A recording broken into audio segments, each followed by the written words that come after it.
Welcome, dear listeners, to another moonlit journey into the shadows, where the classrooms are empty, but the past is restless. Tonight, we wander across Florida's sprawling campuses, places of learning, laughter, and late-night cram sessions, yet beneath their lights and lecture halls lie secrets whispered in the dark, shadows that refuse to be ignored, historic buildings with peeling paint, dorms with peeling wallpaper, libraries that smell of old pages and tragedy. Across universities in the Sunshine State, old legends persist, students who never left, apparitions in windows, footsteps echoing down deserted hallways, organ music drifting in the wind.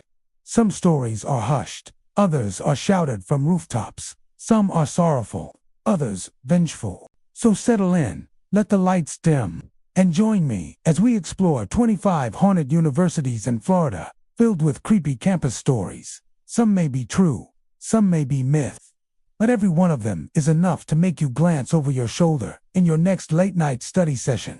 The University of Florida in Gainesville is a sprawling campus with a rich history and a reputation for academic excellence.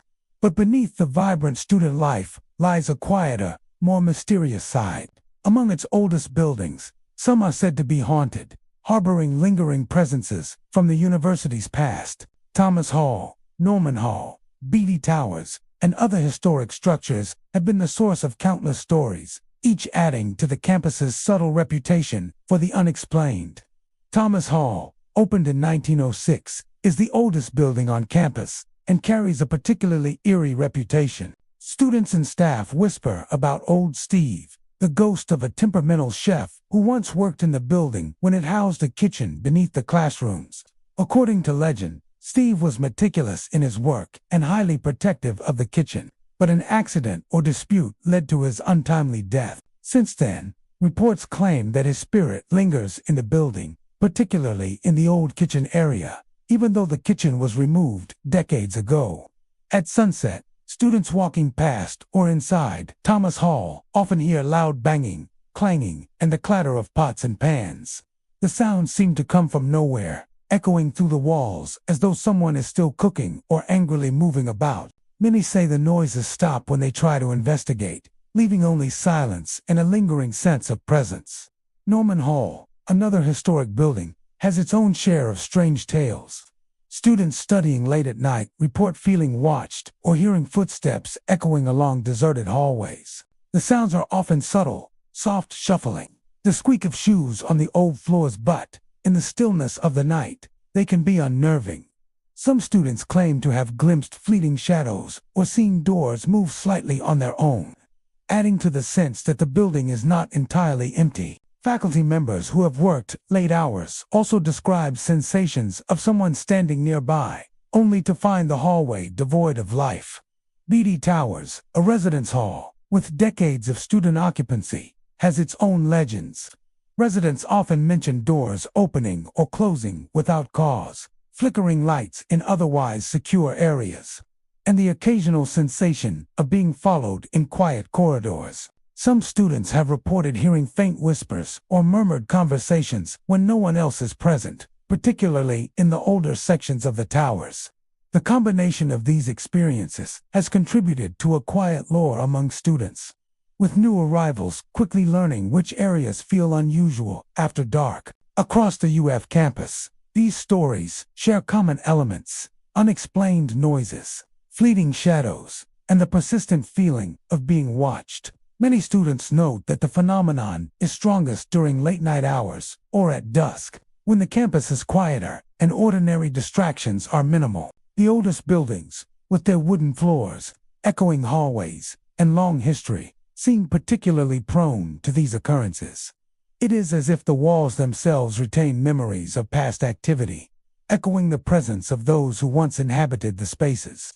Despite the unsettling reports, most students approach these stories with a mix of curiosity and humor. They share tales in dorm rooms, on campus tours, or during study breaks, blending folklore with first-hand experiences. Some view the hauntings as an intrinsic part of UF's character, a subtle reminder of its long history and the generations of students, faculty, and staff who have passed through its halls. Others approach the older buildings with caution, aware that late-night visits might come with more than just the usual creaks and groans of an aging structure. In the end, the University of Florida is not only a place of learning and research, but also a campus alive with the echoes of its past. Thomas Hall and Old Steve, Norman Hall, Beatty Towers, and other historic buildings serve as reminders that history can linger in unexpected ways. The unexplained footsteps, the clang of invisible pots, the whispers in the corridors, and the fleeting shadows create a quiet but persistent presence, subtle layer of mystery that continues to intrigue, unsettle, and captivate all who walk the university's historic halls after dark. Florida State University in Tallahassee is known for its southern charm, academic prestige, and vibrant campus life. Yet behind the school spirit and historic architecture, there lingers a darker energy, one woven into the very soil of its oldest grounds. From the restless echoes of a lightning-struck student in Cawthon Hall to the ghostly parade of Civil War cadets and the haunted history beneath the Westcott building, FSU holds a spectral reputation that rivals its academic one. Cawthon Hall, with its red brick facade and stately design, looks like the picture of collegiate tradition. Built in 1948 and named for Agnes Cawthon, a pioneer in women's education, it has long served as a residence hall for female students, but its charm hides a chilling legend that has endured for decades. According to campus lore, sometime in the 1940s, a young woman living in Cawthon met a tragic and electrifying end. On a stormy night, she climbed to the roofs, some say seeking solitude. Others claim she went up to watch the lightning over the city and was struck and killed instantly. Since then, strange occurrences have been reported in nearly every part of the building. Lights flicker on and off without reason, even when electrical systems have been checked and cleared. Residents hear footsteps pacing the empty hallways late at night, echoing steadily until they suddenly stop, as if someone vanished mid-stride. Doors open or close on their own, and small objects, hairbrushes, books, picture frames are often found moved from one side of the room to another. Many who have lived in Cawthon Hall describe a heavy feeling, as though the air itself grows thick when one is alone. Others speak of sudden cold drafts, even in the height of Florida's humidity. The most unsettling reports involve the sense of being watched, especially near the upper floors and the stairwell that leads to the roof. Students claim that when they look over their shoulders, they sometimes see a faint silhouette, a young woman standing by the window, her outline illuminated for an instant by lightning. Then, just as quickly, she's gone. Some have speculated that the spirit is not angry, but restless, caught between life and death in the same moment she was struck. Others believe her energy is amplified by the storms that roll across Tallahassee. Her presence felt most strongly when thunder shakes the windows and rain lashes against the glass. To this day, few residents are willing to venture to the roof, especially during a storm. It's said that the very spot where she was struck still hums faintly with static, as if the atmosphere remembers the charge that claimed her life. A short walk across campus brings students to one of Florida State's most recognizable landmarks, the Westcott Building and its famous fountain. It's a place of pride, featured on countless postcards and graduation photos. But beneath its beauty lies a grim past that predates the university itself. In the early 19th century, long before the campus was built, this land was known as Gallows Hill. During the 1830s, it was the site of public executions, where criminals and, according to some records, prisoners of war met their end. The area was chosen for its elevation, a place where the hangings could be witnessed by townspeople below. Though time has transformed Gallows Hill into a symbol of education and achievement, echoes of its darker history seem to linger. Students and staff who pass by the Westcott Fountain at night often report strange sensations, sudden chills, the feeling of being followed, or whispers carried on the wind. Some say that when the campus is quiet, faint moans can be heard near the fountain's base, as if the condemned are still pleading for mercy. Others have seen fleeting shadows along the edges of the water, figures that appear and vanish in an instant. There are accounts of visitors seeing what looks like a man in old-fashioned clothing standing under the streetlights near the Westcott steps. When approached, the figure fades into nothingness. A few claim that photographs taken near the fountain sometimes reveal hazy forms or pale faces that weren't visible to the naked eye. Whether tricks of the light or true hauntings, these encounters have given Westcott Fountain a reputation as one of the most active paranormal spots on campus. But the hauntings at Florida State don't end there. On certain mornings, when the mist is heavy and the lawns glisten with dew, students have reported witnessing ghostly formations moving silently across the open greens. These are the cadet specters, said to be the spirits of Civil War-era soldiers who once trained on this very ground. Before it became FSU, the site was home to the Florida State College for Women. But during the Civil War, portions of the land were used as drill fields for young cadets preparing for battle. Many of them never returned, their lives cut short in the blood-soaked conflicts of the 1860s. Witnesses claim that in the soft light of dawn, rows of shadowy figures can sometimes be seen standing at attention, their outlines faint but distinct, shoulders squared, rifles at their sides. Others report seeing a mist coalesce into moving shapes, gliding across the grass in silent formation. The most detailed sightings describe hearing the faint rhythm of marching boots, or the distant sound of a bugle playing, fading in and out of the morning air. By the time the sun rises fully, the field is empty, as if nothing had ever been there. The cadet hauntings are perhaps the most solemn of FSU's ghost stories, echoes of duty and sacrifice that time cannot erase. Some students believe the apparitions appear as a reminder of the university's deep historical roots, a silent tribute to those who once stood where they now walk. Others see them as restless souls, bound to a place that marked their final days of innocence before the ravages of war. Together, the legends of Cawthon Hall, the Westcott Fountain, and the cadet specters form a spectral tapestry woven into Florida State's long history. They serve as a reminder that beneath the vibrant campus life and scholarly pursuit lies a world of quiet mystery, a world where past and present intertwine. When night falls over Tallahassee and the sound of laughter fades from the dorms, the campus grows still. In that silence, the echoes return, the faint hum of unseen energy in Cawthon Hall, the whispers near Westcott Fountain, the ghostly cadence of marching feet across the misty lawns. To those who believe, these are not just stories but living memories, proof that the spirit of Florida State endures in more ways than one. At the University of South Florida in Tampa, the modern glass and steel architecture gleams under the Florida sun, reflecting the energy of a bustling, youthful campus. But as the sun dips below the horizon and the shadows lengthen across the sprawling grounds, an entirely different mood takes hold, one that whispers of mystery, memory, and a ghostly presence said to linger within the university's heart, the USF library. Among students and staff, few legends are as enduring or as unsettling as the one surrounding the so-called phantom of the fourth floor. For decades, tales have circulated about a student spirit who still roams the quiet rows of books long after closing time, her footsteps echoing softly between the shelves. Those who have experienced strange events there say the energy is unmistakably a feeling of being watched, of movement just beyond sight, of pages turning themselves in the still air. The legend centers around a student named Gottlieb, though no official record confirms her full identity. According to the stories that have been passed down since the late 1970s, she was a bright, ambitious student at USF, known for spending long hours in the library, studying and writing.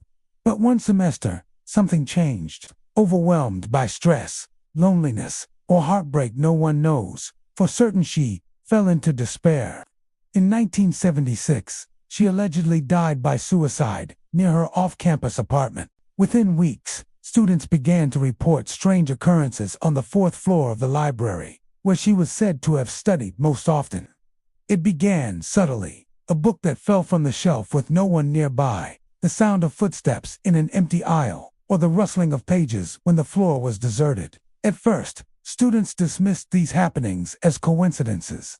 But as more witnesses came forward, the pattern became impossible to ignore. Late-night visitors described hearing soft footsteps approach, pause beside them, and then fade away.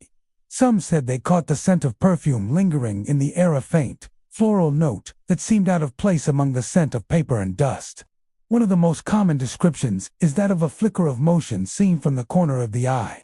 A fleeting glimpse of someone wearing a bright green backpack. Students insist that when they turn to look, the figure is gone, leaving only the sound of a door closing softly in the distance. Some have claimed that the elevator to the fourth floor occasionally opens by itself, revealing an empty interior illuminated by a dim, flickering light. Others report books toppling in sequence down a row of shelves, as though brushed by invisible hands. Librarians, too, have quietly acknowledged that certain incidents defy easy explanation. A staff member who worked evening shifts in the 1980s once told of hearing faint humming after hours, an old tune, rhythmic but distant. When she investigated, the sound seemed to move away from her, always just one aisle ahead. Another reported locking up the fourth floor for the night, only to return in the morning and find chairs pulled out from tables, books stacked in neat piles that hadn't been there before. Security cameras, when reviewed, often showed nothing but the static hum of fluorescent light. By the 1990s, the legend had taken firm root. Students dubbed the spirit the Phantom of the Fourth Floor, and the story became an unofficial part of campus folklore. Whispered among freshmen during late-night study sessions, some students, curious or brave, even began visiting the fourth floor after dark, hoping for a glimpse of the ghost. Most saw nothing, but a few walked away shaken, swearing they had seen a figure translucent and pale drifting near the windows or standing silently between the tall shelves. One student in the early 2000s described staying late to finish a term paper. It was after midnight, and the building was nearly empty. As he typed, he heard footsteps approach from behind. He assumed it was a janitor or another student and turned around to greet them, but no one was there. The air felt colder, he said, as if the temperature had dropped suddenly. He tried to shake it off and returned to his work. Moments later, a single book slid off the shelf beside him and hit the floor with a sharp thud. When he bent to pick it up, he noticed its title, A Study of Loss and Renewal. Encounters like this continue to surface, year after year. A few believe the spirit is protective, perhaps watching over students who, like her, are overwhelmed by the pressures of academic life. Others feel a weight in the air, a sadness that seems to emanate from the walls themselves. The fourth floor, they say, carries an emotional residue, lingering echo of isolation and pain. Even those who don't believe in ghosts admit that the atmosphere up there feels different. During the day, the space is filled with light and the quiet hum of study. But when night falls and the crowds thin, the silence becomes almost oppressive. The fluorescent lights buzz faintly overhead, casting long shadows across the aisles. Every sound, the creak of the floorboards, the turning of a page, the sigh of the air conditioning, feels amplified. It's in those moments that visitors most often report feeling her presence, as if the spirit of Gottlieb walks beside them, searching endlessly for peace she never found in life. In 2012, during a period of renovation, workers reported strange experiences of their own. Tools went missing, only to reappear days later in strange places. One night, a worker claimed he saw what looked like a reflection of a woman in the glass wall of the stairwell, yet, when he turned, no one was there. Another said the elevator doors opened repeatedly on the fourth floor while he was alone in the building, accompanied by the faint scent of burning dust and ozone. Whether the legend of Gottlieb is rooted in fact or collective imagination, it endures as one of the most haunting tales in Tampa's history. The story of the Phantom of the Fourth Floor has become more than just a ghost story.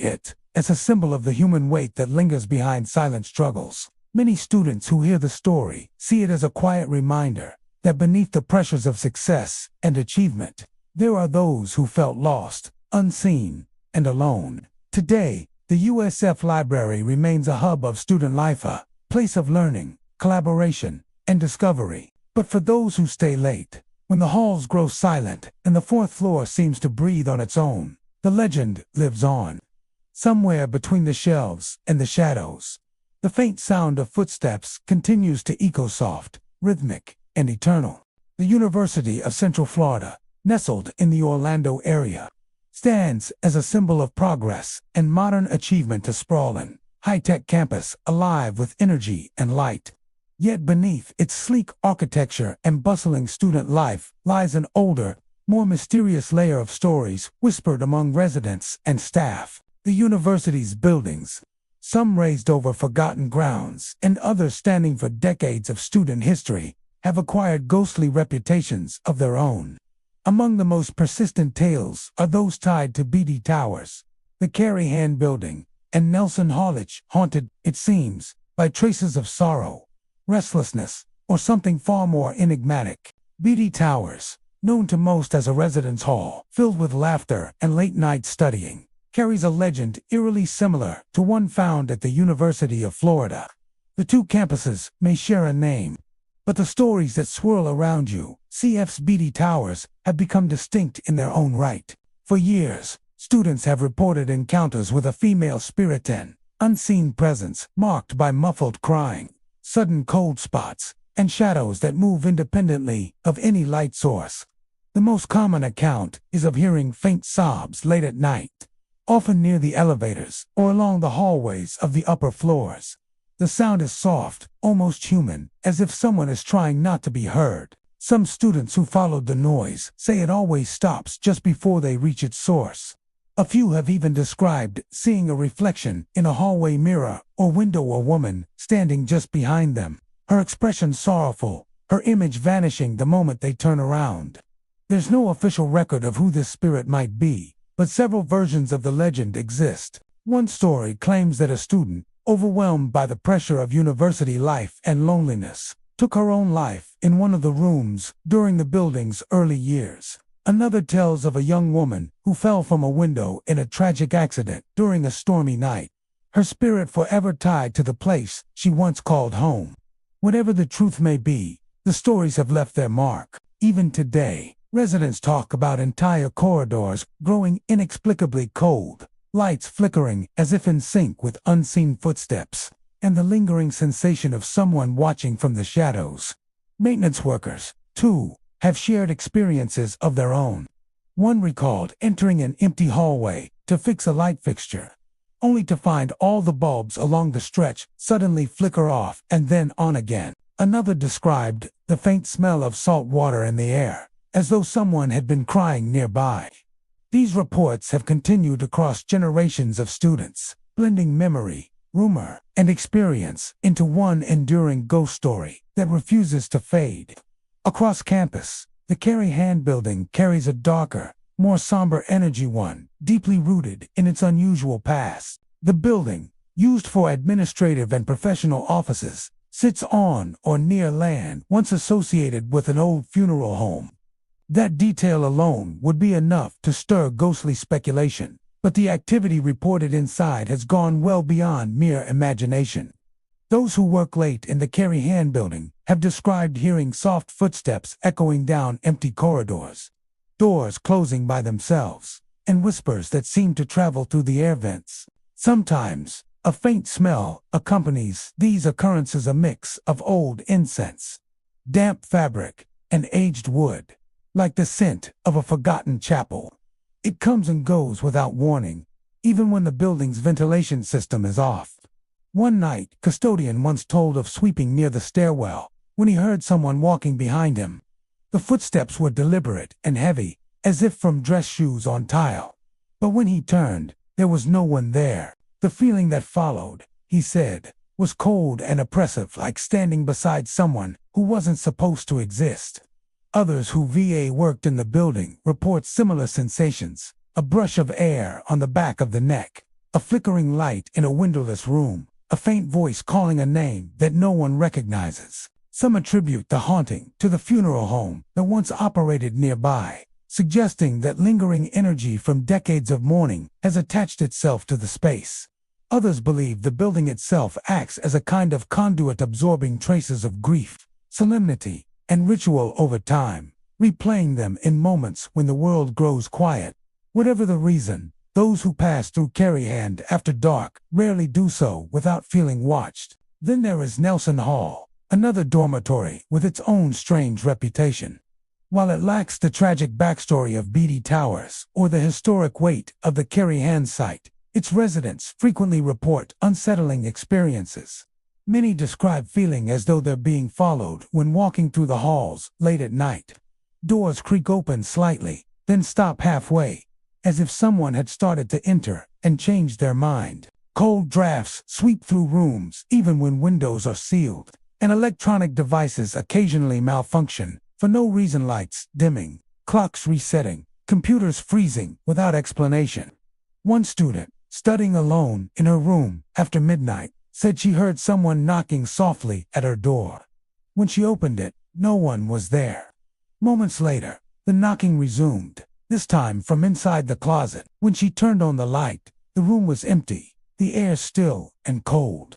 Some believe Nelson Hall is haunted by the spirit of a former student who couldn't leave behind their time at the University of Presence, bound not by tragedy, but by memory. Others think the strange sensations are simply the byproduct of the building's age and design, its hollow spaces amplifying every shift of air and hum of electricity.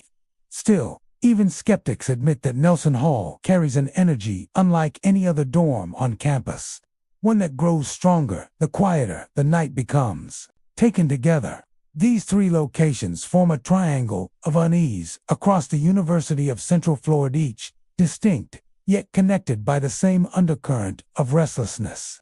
Beatty Towers echoes with sorrow and shadow. Carrie Hand resonates with the ghosts of ritual and remembrance, and Nelson Hall hums with unseen movement. They represent different faces of the same mystery. How places, once filled with human emotion, seem to hold on to fragments of those who lived, worked, or wept within them.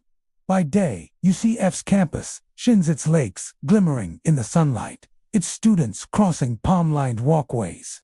But as night descends and the crowds disperse, the mood shifts, the air cools, the lights hum softly, and somewhere in the quiet corners of Beatty Towers, the Carrie Hand Building, or Nelson Hall, the veil between past and present grows, then allowing whispers, footsteps, and shadows to remind all who linger that the past is never truly gone. At the heart of DeLand, Florida, where Spanish moss drapes from ancient oaks and the warm air hums with the sound of cicadas, stands Stetson University, one of the state's oldest private institutions. Its brick buildings and Gothic spires evoke a quiet grandeur, the kind of timeless beauty that conceals as much as it reveals. Beneath its scholarly calm, however, Stetson carries whispers of tragedy, romance, and restless spirits. Among the campus's ghostly legends, none is more famous or more heartbreaking than that of Susanna Brown, whose name has become inseparable from the looming silhouette of Hully Tower.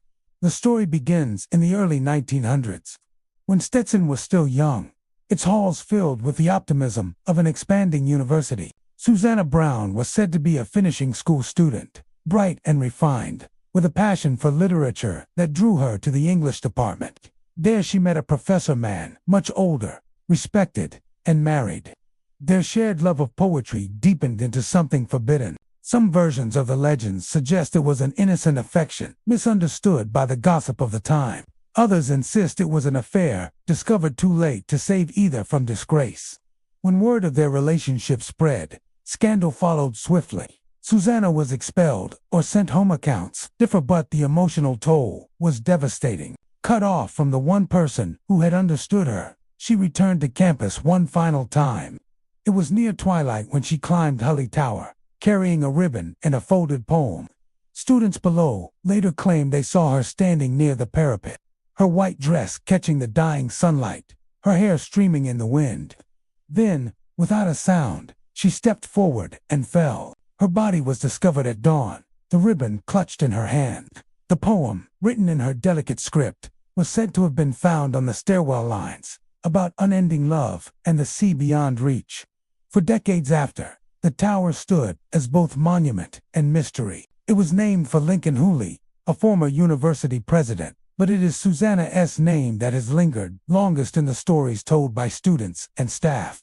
To this day, Hully Tower remains one of Stetson's most visible landmarks, and one of its most haunted. Late at night, when the campus grows still, passers-by have reported faint singing or whispered lines of poetry, carried on the wind. The sound is soft, like someone reciting from memory, fading before it can be understood.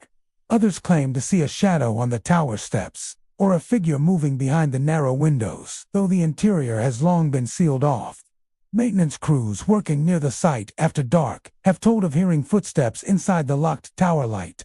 Deliberate steps climbing upward, then stopping near the top. On foggy evenings, a pale glow sometimes appears where no light should be, hovering just beneath the highest arch. Security cameras have captured nothing unusual, but witnesses remain certain of what they saw. Some say Susanna still searches for the professor who betrayed her heart. Others believe she simply cannot leave the place where her life and love ended. Holly Tower may be the center of Stetson's supernatural reputation, but it is far from the only building to carry an unsettling energy. Just across the lawn stands Sampson Hall, an imposing structure of red brick and limestone that has housed classrooms for generations. It is said that the halls of Sampson echo with more than the voices of students. Faculty working late describe the feeling of being watch papers rustling when no windows are open, doors that creak as if nudged by an unseen hand. One custodian claimed that while cleaning a third-floor classroom, he heard soft tapping at the window. When he looked up, he saw a woman's reflection behind him, pale, with long hair and a ribbon around her neck. He turned instantly, but the room was empty. Later, he realized the ribbon in his vision matched the one from Susanna's legend. Whether coincidence or encounter, he refused to return to that floor after dark. Elizabeth Hall, another of Stetson's historic buildings, is equally bound to stories of lingering spirits. Built in the late 1800s, it has long been the university's academic centerpiece, housing classrooms, offices, and the airy corridors where countless students have come and gone. Yet within its Victorian architecture lies an inexplicable chill. Students walking through Elizabeth Hall after sunset speak of cold drafts that sweep through closed hallways, and of footsteps that echo on staircases long after everyone has left. Some say the ghost of Susanna Brown sometimes wanders here as well, searching for her lost professor among the classrooms where their forbidden love once began. Faculty members working late in their offices have heard the faint sound of piano music from rooms long since converted to storage. One night, a staff member locked up after grading papers, only to find that every light on the second floor flickered simultaneously, then went out, completely leaving the faint scent of lilacs, Susanna's rumored favorite flower, lingering in the air.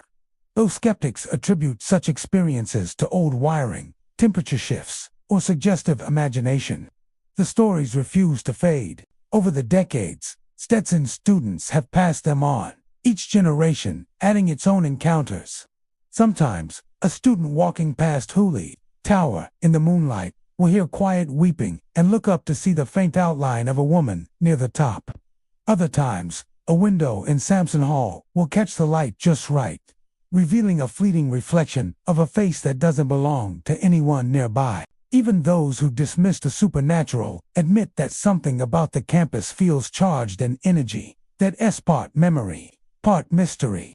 Perhaps it's the age of the buildings, their walls soaked in a century's worth of laughter, study, heartbreak, and longing. Or perhaps, as many quietly believe, it's Susanna herself, her story etched into the very heart of the university, her spirit drifting between the spaces where she once lived and loved. On quiet evenings, the bell tower casts its long shadow across the campus green. The air grows still, and the faint sound of poetry seems to rise from nowhere. Some say, if you listen closely, you can hear her voice, reciting lines to the one she loved and lost. At Florida Atlantic University in Boca Raton, the sunlight spills across white stone buildings and palm-lined walkways, a place more known for sea breezes and the rhythm of student life than for shadows or superstition. Yet, among the halls of knowledge and the murmur of daily activity, one building stands apart, the Humanities Building. It is here, on its quiet third floor, that whispers of a lingering presence persist. The story is told in fragments, changing slightly each year as students come and go.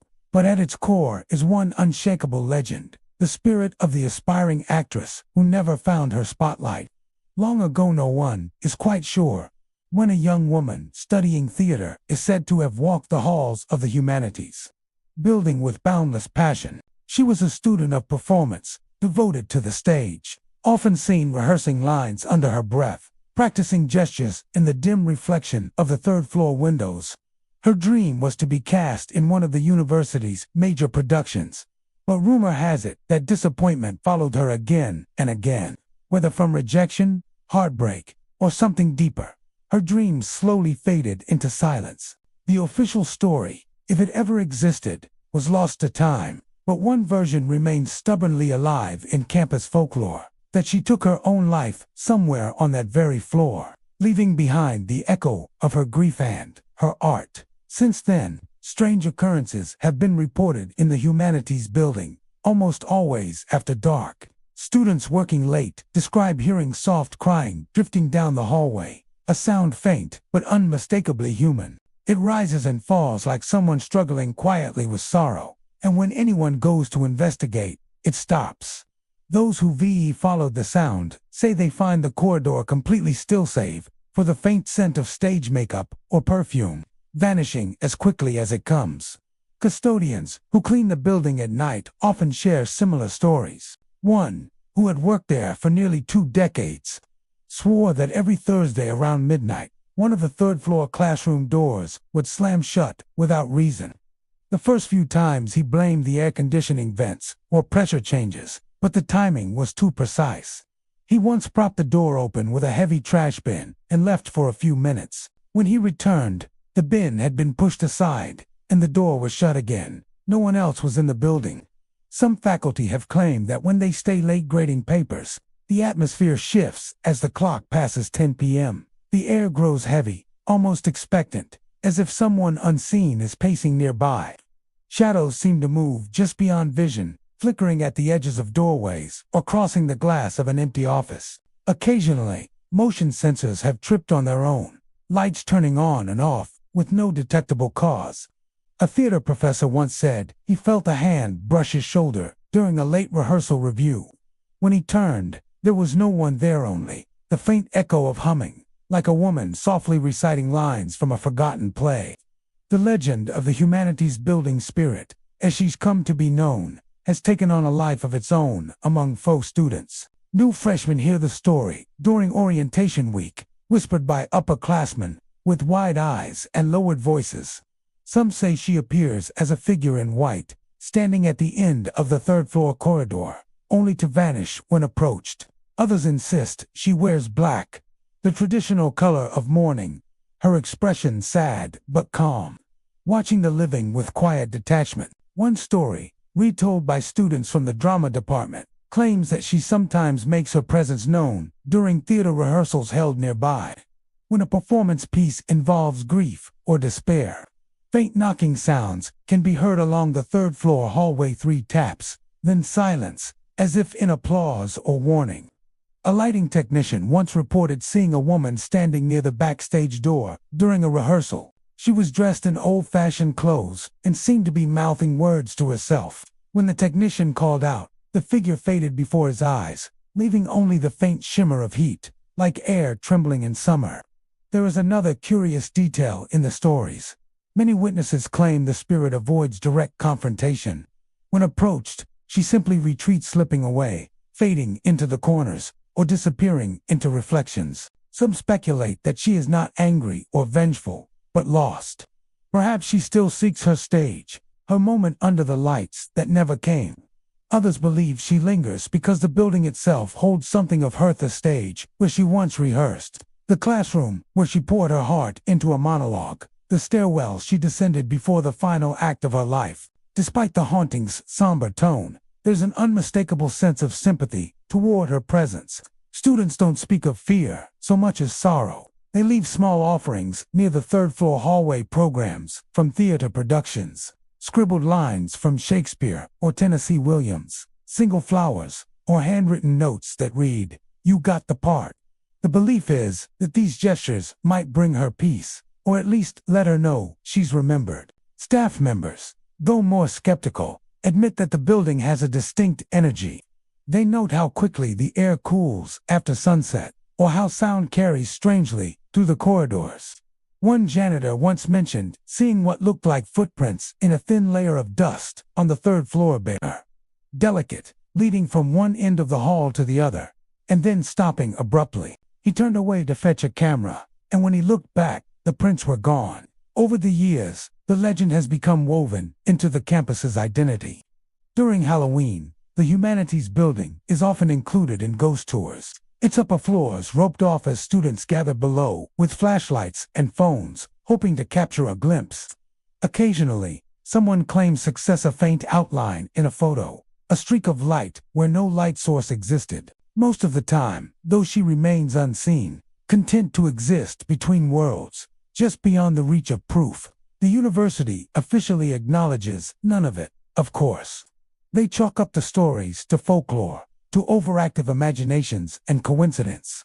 Yet the stories persist, retold each year by students who swear they've seen her, heard her, or simply felt her nearby. In the stillness of the Humanities building, especially on those quiet nights when the rain taps softly on the windows and the corridors are empty, it's easy to believe. The air carries the faint scent of dust and memory. Somewhere, perhaps, a door creaks open on its own. And if you listen closely beyond the hum of the lights, beyond the rustle of paper, you might hear a voice rehearsing lines, gentle but determined. Plant Hall at the University of Tampa is one of Florida's most magnificent and mysterious buildings, a masterpiece of Moorish Revival architecture that glitters beneath the Tampa sun. But behind its decorative spires and graceful arches lies a legacy steeped in ghostly lore. Once the Grand Tampa Bay Hotel, it was a playground for the wealthy elite in the late 19th and early 20th centuries, a place of opulence, secrets, and sorrow. Today, it serves as the heart of the University of Tampa. And though the laughter of students fills its halls by day, at night those halls belong to something else entirely. Built in 1891 by railroad magnate Henry B. Plant, the hotel was an extravagant symbol of the Gilded Age. It hosted presidents, royalty, and celebrities. Its rooms were filled with ornate furniture, fine art, and the quiet hum of high society. But with so much life came tragedy, whispered scandals, heartbreak, and sudden deaths. When the hotel eventually closed and was transformed into a university building, much of that energy seemed to linger. Visitors and students alike began to report strange happenings that could not be explained by age or imagination. The most famous spirit said to haunt Plant Hall is that of a woman named Bessie. She is described as wearing a long, red or scarlet dress, her figure often seen drifting down the hallways or appearing near the grand staircase. The story goes that Bessie was once a guest at the old hotel, a young woman deeply in love with a man who betrayed her. Overcome by grief, she is said to have taken her life in one of the rooms overlooking the river. Her restless spirit has never left. Witnesses describe seeing her at dusk, her dress shimmering faintly like a flicker of firelight, her face expressionless, as if forever caught in the moment between love and despair. Some say Bessie appears most often when the air grows humid and the lights dim in the long corridors. Students walking back from evening classes have caught glimpses of her reflection in the glass, a woman where no one stands. Others report the sensation of being watched, followed by the faint scent of perfume that drifts through the air and disappears as suddenly as it came. On rare nights, janitorial staff claim to hear soft sobbing echoing through the empty wings, a sound that seems to fade only when the dawn light filters through the tall windows. But Bessie is not alone. The former Tampa Bay Hotel once employed dozens of servants and attendants, and some believe their spirits remain as well. Shadowy figures have been seen darting through side corridors, and the faint clatter of dishes or footsteps can be heard from rooms that have been closed for decades. In the quiet hours, doors open and close by themselves, and faint whispers emerge from the walls, as if the ghosts of long ago hotel staff are still tending to unseen guests. Faculty members who work late in Plant Hall tell of hearing the rhythmic creak of floorboards in the upper levels, the unmistakable sound of footsteps pacing from one end of a hallway to another. When they investigate, the noise stops abruptly, replaced by an unnatural stillness. Some offices experience sudden cold drafts, even on sweltering summer nights. Others have found objects move from one desk to another or lights turned on after being shut off. The grand ballroom, once filled with the music of waltzes and laughter, carries its own strange energy. Late at night, when the building is quiet, faint strains of music have been heard, not the sounds of modern life, but the soft echo of an orchestra long vanished. A custodian once reported hearing applause and voices coming from the ballroom, only to find it completely empty when he opened the doors. What makes Plant Hall's hauntings especially chilling is the contrast between its beauty and its silence. The long hallways stretch endlessly, lined with tall doors and glowing chandeliers. At night, they take on a surreal stillness. Some students walking alone after dark describe the sensation of time slowing down, of the building itself watching them. The atmosphere becomes heavy, as if the walls remembered too much. Skeptics say the age of the structure explains it all. The settling of wood, the hum of the pipes, the tricks of flickering light. But even they admit that Plant Hall feels different. The echoes don't sound mechanical. The shadows seem to move with purpose. For those who have seen Bessie or heard the phantom footsteps, no logical answer feels satisfying. Plant Hall stands today as a bridge between eras, part museum, part university, and part mausoleum of memory. Beneath its ornate ceilings and within its sunlit halls lies the heartbeat of the past, still pulsing faintly. The building hums with unseen energy, a place where history refuses to fade quietly into time. Flagler College in St. Augustine stands as one of the most architecturally stunning campuses in the United States, a breathtaking blend of Gilded Age opulence and coastal mystery.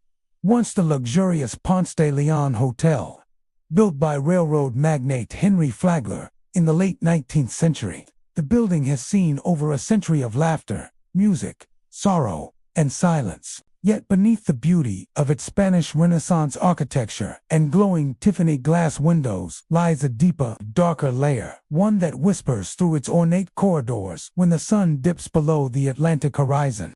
For generations, stories have persisted of wandering spirits, restless echoes of the hotel's glittering past that still linger among the marble and gold. The most famous of these legends revolves around the woman in black. She is said to roam the old hotel's wings, now repurposed as parts of the college's residence halls and administrative offices, appearing briefly at the end of long, empty corridors before vanishing into thin air. Students and staff alike have claimed to see her, a tall, graceful figure dressed in black Victorian mourning attire, her face hidden by a lace veil. She is often described as moving silently, her steps gliding rather than walking, sometimes accompanied by the faint scent of roses or candle wax. No one truly knows who the woman in black was, though the theories are plentiful. Some say she was a hotel guest who never checked out, perhaps a widow who came to St. Augustine seeking solace after losing her husband, only to end her life in grief. Others believe she might be the ghost of one of Flagler's own servants or employees, someone who died while tending to the grand halls and now refuses to leave her post. A few even whisper that she could be connected to Henry Flagler, his own family, a sorrowful echo of the tragedy that followed him through his later years.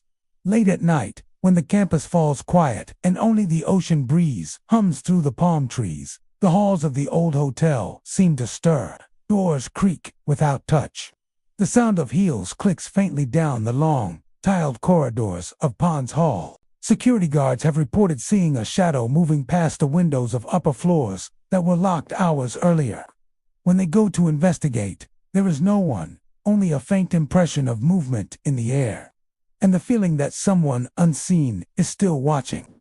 The wings of the building that are no longer used, once grand suites filled with light and laughter, are said to hold the heaviest atmosphere. Maintenance workers avoid them after dark. Some report hearing whispers, a woman's voice, soft but urgent, calling a name they can't quite make out. Others have heard the distinct sound of a door closing firmly in the distance. Though the hallway stands empty, the smell of dust and sea air fills the space, along with something else, something faint and floral, lingering just long enough to be noticed before it fades away completely. Students who live in the dorms have their own stories.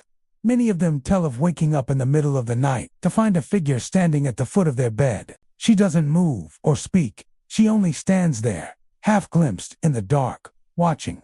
When the student turns on a light or blinks, she's gone, as though she melted into the shadows. One girl described feeling her bedsheets pulled slightly in the night, as if someone were sitting down beside her.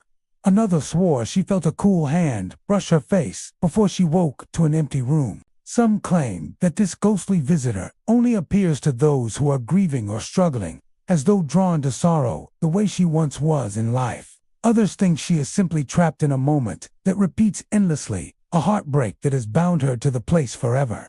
Whether she means harm or seeks comfort, no one can say for certain. Beyond the woman in black, the old hotel has other strange presences. Faculty working late have reported hearing footsteps echoing down empty stairwells, or the faint sound of piano music drifting from the ballroom long after it's been locked.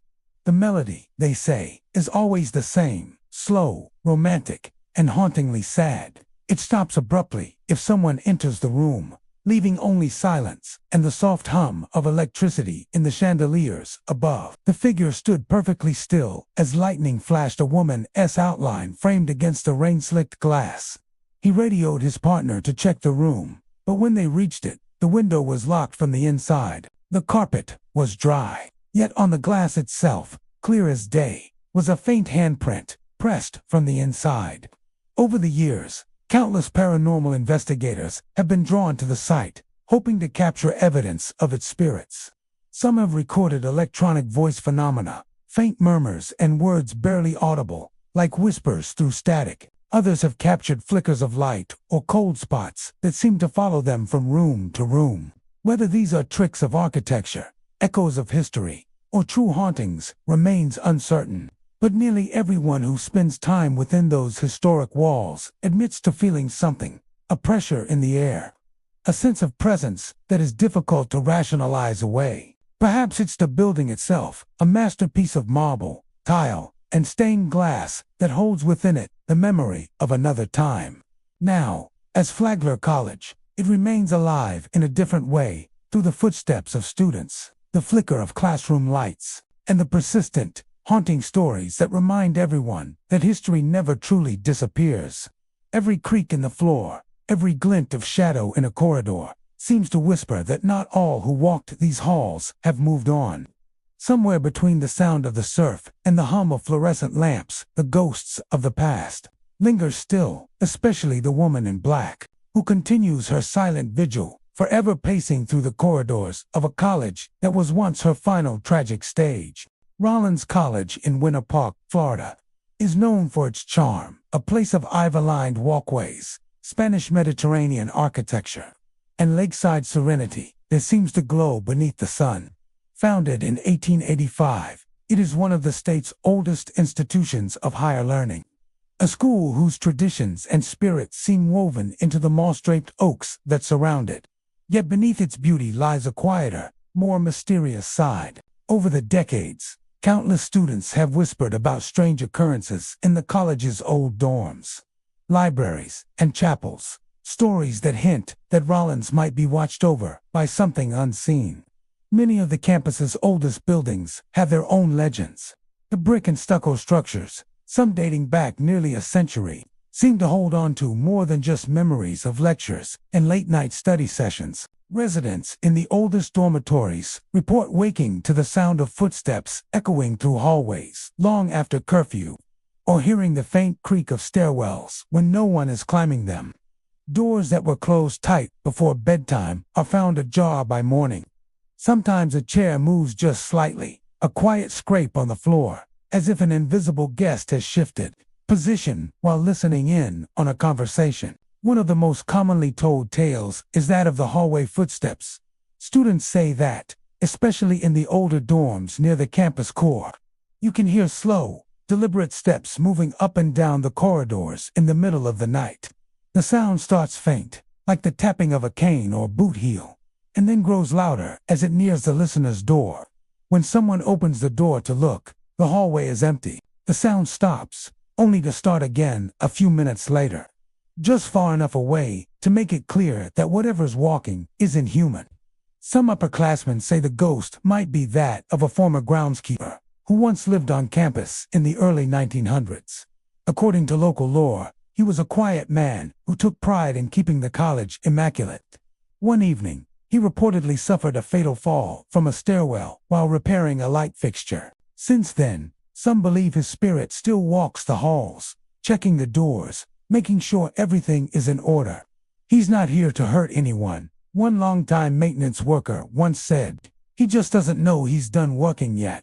Another story centers around the old chapel, a building steeped in both spiritual history and eerie silence.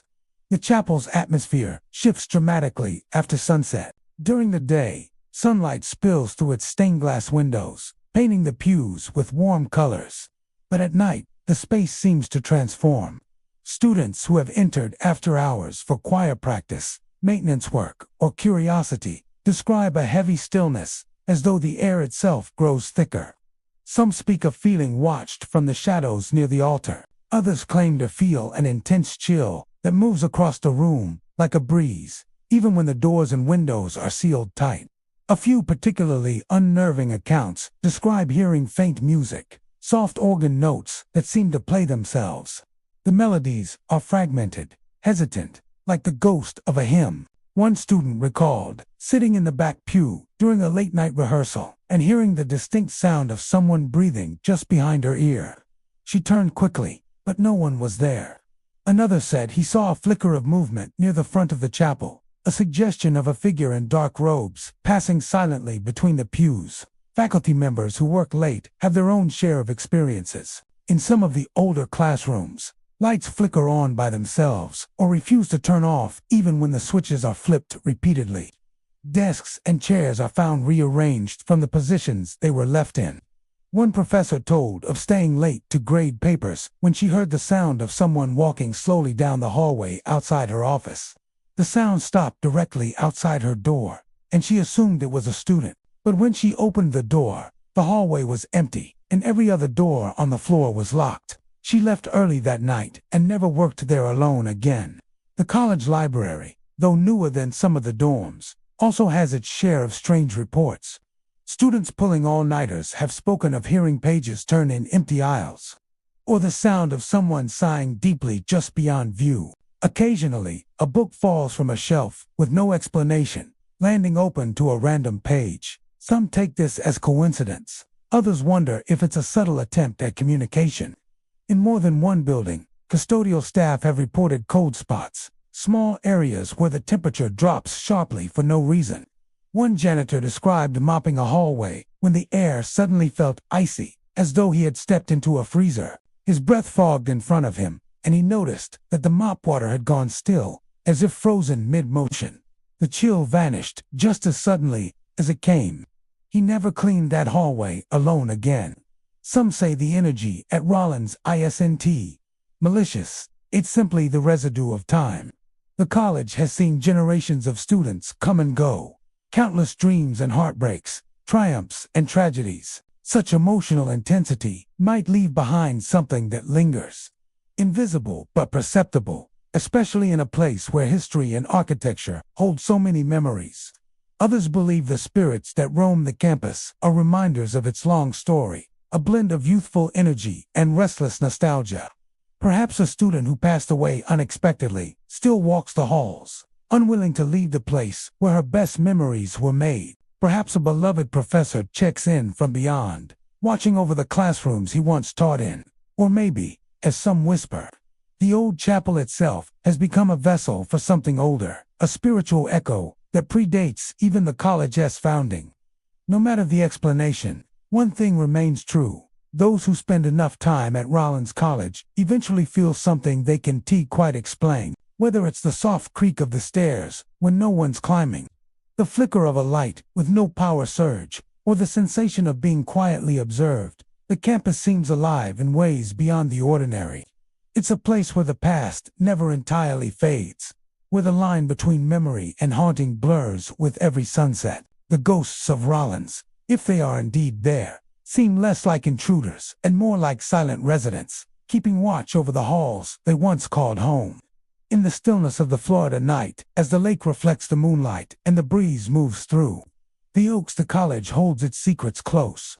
whispering just enough to remind every listener that the echoes of yesterday are never truly gone. The University of Miami, nestled in the lush tropical landscape of Coral Gables, is known for its vibrant campus life, palm-lined walkways, and sunlit courtyards that seem far removed from anything eerie. Yet beneath the warmth and energy of this South Florida institution, whispers circulate about an unseen presence. Over the years, students have shared strange stories from the university's older residence halls, voices in the walls, footsteps echoing down empty hallways, and fleeting figures glimpsed in windows long after curfew. These tales persist not as official history, but as murmured legend, a quiet acknowledgement that even in paradise, the past sometimes lingers. The older dormitories on campus, built in the early years of the university's expansion, carry a different energy from the newer structures. Their narrow hallways, aging pipes, and flickering fluorescent lights already give them a sense of time's passage. But what unsettles residents most are the sounds. Students speak of soft, indistinct murmurs seeping through the walls late at night, as though conversations are happening just beyond hearing. Some describe them as the voices of students long gone, still chatting, laughing, or arguing about forgotten things. Others claim to hear the sound of weeping, quiet sobs that seem to move from one end of a hallway to the other, vanishing as soon as anyone steps out of their room.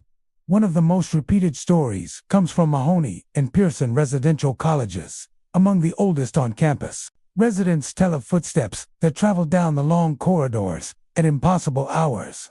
The steps are steady, deliberate, and unmistakably human. They seem to stop outside certain doors before turning and continuing down the hall. Security cameras and night patrols have never confirmed anyone walking there at those times, but students swear they've heard it, the unmistakable rhythm of shoes on tile just outside their rooms. Some upperclassmen believe the footsteps belong to a student who died tragically in one of the dorms decades ago. Details of the story vary with every retelling.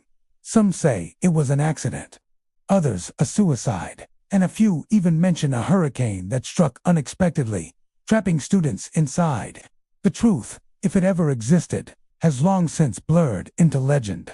Still, residents who live on the upper floors say that sometimes, when the wind is strong and the rain beats against the windows, the footsteps come against low, pacing, restless. The elevators in these buildings have their own reputation. A few students have reported calling the elevator only to have it open on a completely dark floor. Doors sliding wide to reveal an unlit hallway where every room is locked and vacant. The air, they say, feels colder there, and sometimes they hear a faint humming, as if someone is quietly singing to themselves. Most press the closed door button as fast as they can. Maintenance crews insist the electrical system is simply aging, that faulty sensors or humidity can cause strange behavior. But those who experienced it say it felt like more than a malfunction, it felt like an invitation. Another curious story centers around the windows. On quiet nights, particularly during exam weeks when the campus grows still, some students walking back from the library have noticed shapes in the dorm windows that don't match any human movement. A figure stands there for a moment, tall, still, facing outward, and then disappears.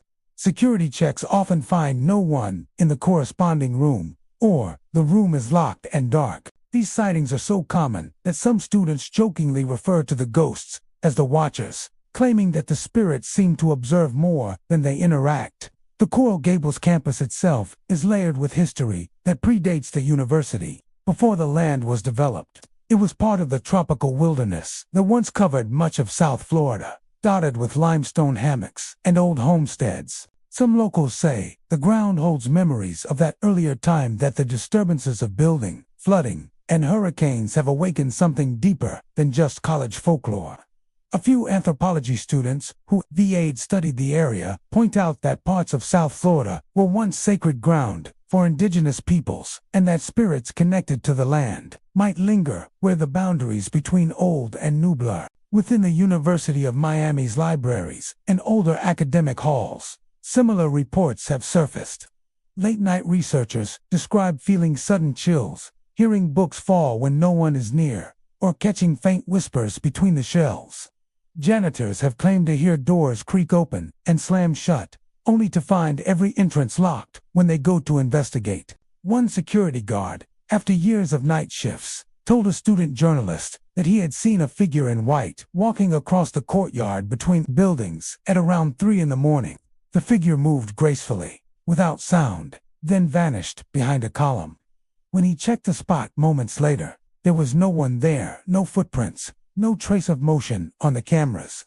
But it's the dormitory legends that persist most vividly. Every generation of students seems to inherit them, retelling the same stories with new names and new details, adding a layer of belief with every passing year.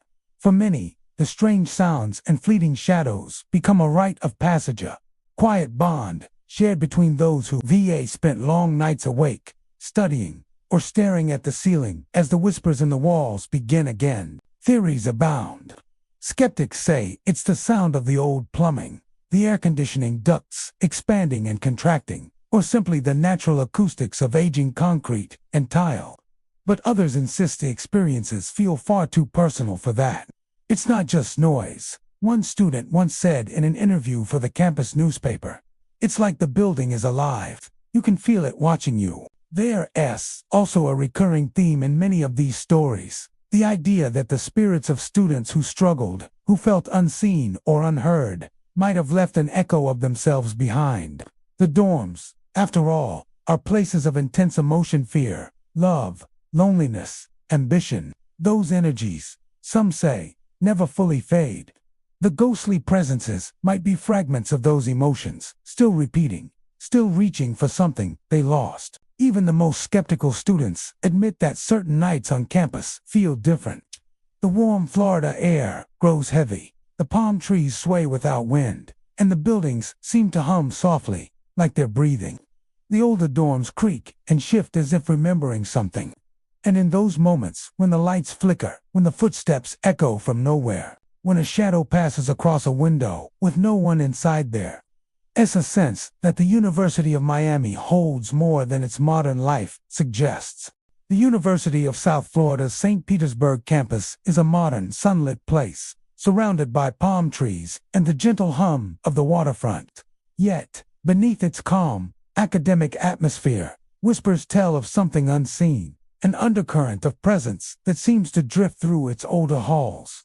It's not the kind of haunting that screams for attention. Instead, it lingers quietly, in flickering lights and soft voices that fade just as they reach the edge of hearing. Though smaller and younger than its Tampa counterpart, the St. Petersburg campus has built a reputation for having its own brand of eerie folklore. Professors who stay late grading papers, janitors finishing their rounds, and security staff patrolling the quiet corridors have all shared variations of the same story. Something moves here after dark. Something faint, yet unmistakably alive in its own way. The stories center around the older academic buildings, the ones that predate the campus's sleek renovations and coastal modernity. These are the spaces where time seems to thicken, where the lights hum with a dull pulse and every footstep echoes longer than it should.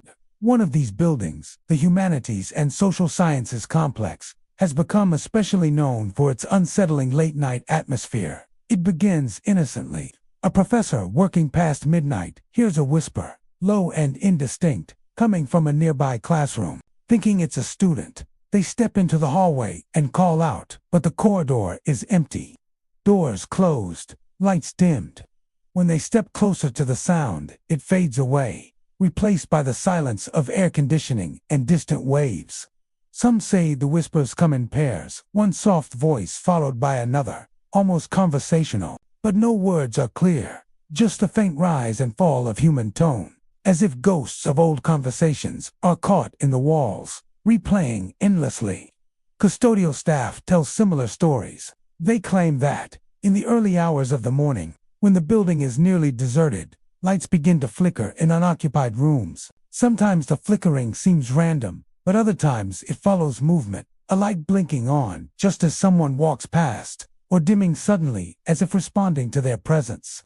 One night, a janitor was locking up the 3rd floor when he noticed a classroom light still on. He unlocked the door, ready to switch it off. But when he entered, the light died on its own. As he turned to leave, it came back on again. He said the air felt heavy, colder than before, and he left quickly, muttering a quiet apology to the empty room. There are whispers, too, about a presence that lingers in the hallways near the older faculty offices. People describe walking down the corridor and feeling as though someone is pacing behind them. The faint sound of shoes tapping against tile, perfectly in step. When they stop, the sound stops. When they turn around, there's no one there. One student assistant, who often stayed late, organizing files, swore she heard soft breathing behind her chair, followed by a tug on her hair. She thought it was static or imagination until she heard it again, this time accompanied by the sound of a sigh, so close it brushed her ear. A few older faculty members traced the stories back decades, to before the university expanded. Some claim that one of the buildings was constructed over what had been a small hospital ward during World War II, used briefly by the military for coastal defense operations. Others say the land once held an old boarding house that burned in the early 20th century, though no clear record of it survives. Whether those claims hold truth or not, the eeriness of certain places on campus feels undeniable. During exam season, when the library and classrooms are open late, students sometimes notice things out of place. A backpack unzipped after being left closed, a chair shifted slightly from where it had been. Some laugh it off, blaming sleep deprivation and caffeine, but a few have felt something deeper, a sense that the campus itself is aware of them, that unseen eyes follow their movements. Security officers making their rounds after midnight say the motion sensors in some corridors trigger for no reason. When they check the cameras, they see nothing. One guard described a time when every light in a row of classrooms began flickering in perfect sequence, one after another, as though something invisible was walking past each room, brushing the switches as it went. Another officer told of hearing the faint murmur of voices through a locked door. But when he opened it, the sound cut off instantly. It's easy to dismiss these stories as tricks of tired minds or the quirks of old electrical systems. And yet, those who've experienced them insist the sensations are too precise, too personal. The whispers aren't mechanical noises. They seem to respond, to adjust, to notice. One faculty member said she once whispered hello into an empty hallway, half-jokingly, and heard a faint, delayed hello whisper back, almost playful, almost sad. Some students have given the unseen presence a name, the listener. They joke that it's the ghost of a student who never graduated, forever eavesdropping on lectures and hallway gossip. Others believe it's a remnant of someone who worked there, perhaps a janitor or caretaker, who never left their post. Whatever it is, the listener's legend continues to grow, quietly woven into late-night study sessions and campus tours. Even those who don't believe in ghosts admit that the atmosphere changes after dark. The warm, coastal air cools, the seagulls go silent, and the distant hum of the city fades. In that quiet, the campus takes on another kind of life. The classrooms, the stairwells, the echoing corridors, they breathe differently, filled with an invisible tension that seems to listen as much as it lingers. Florida Gulf Coast University in Fort Myers is surrounded by one of the most striking landscapes in the state, a blend of cypress stands, palmetto scrub, and wetlands that stretch endlessly beyond its campus roads.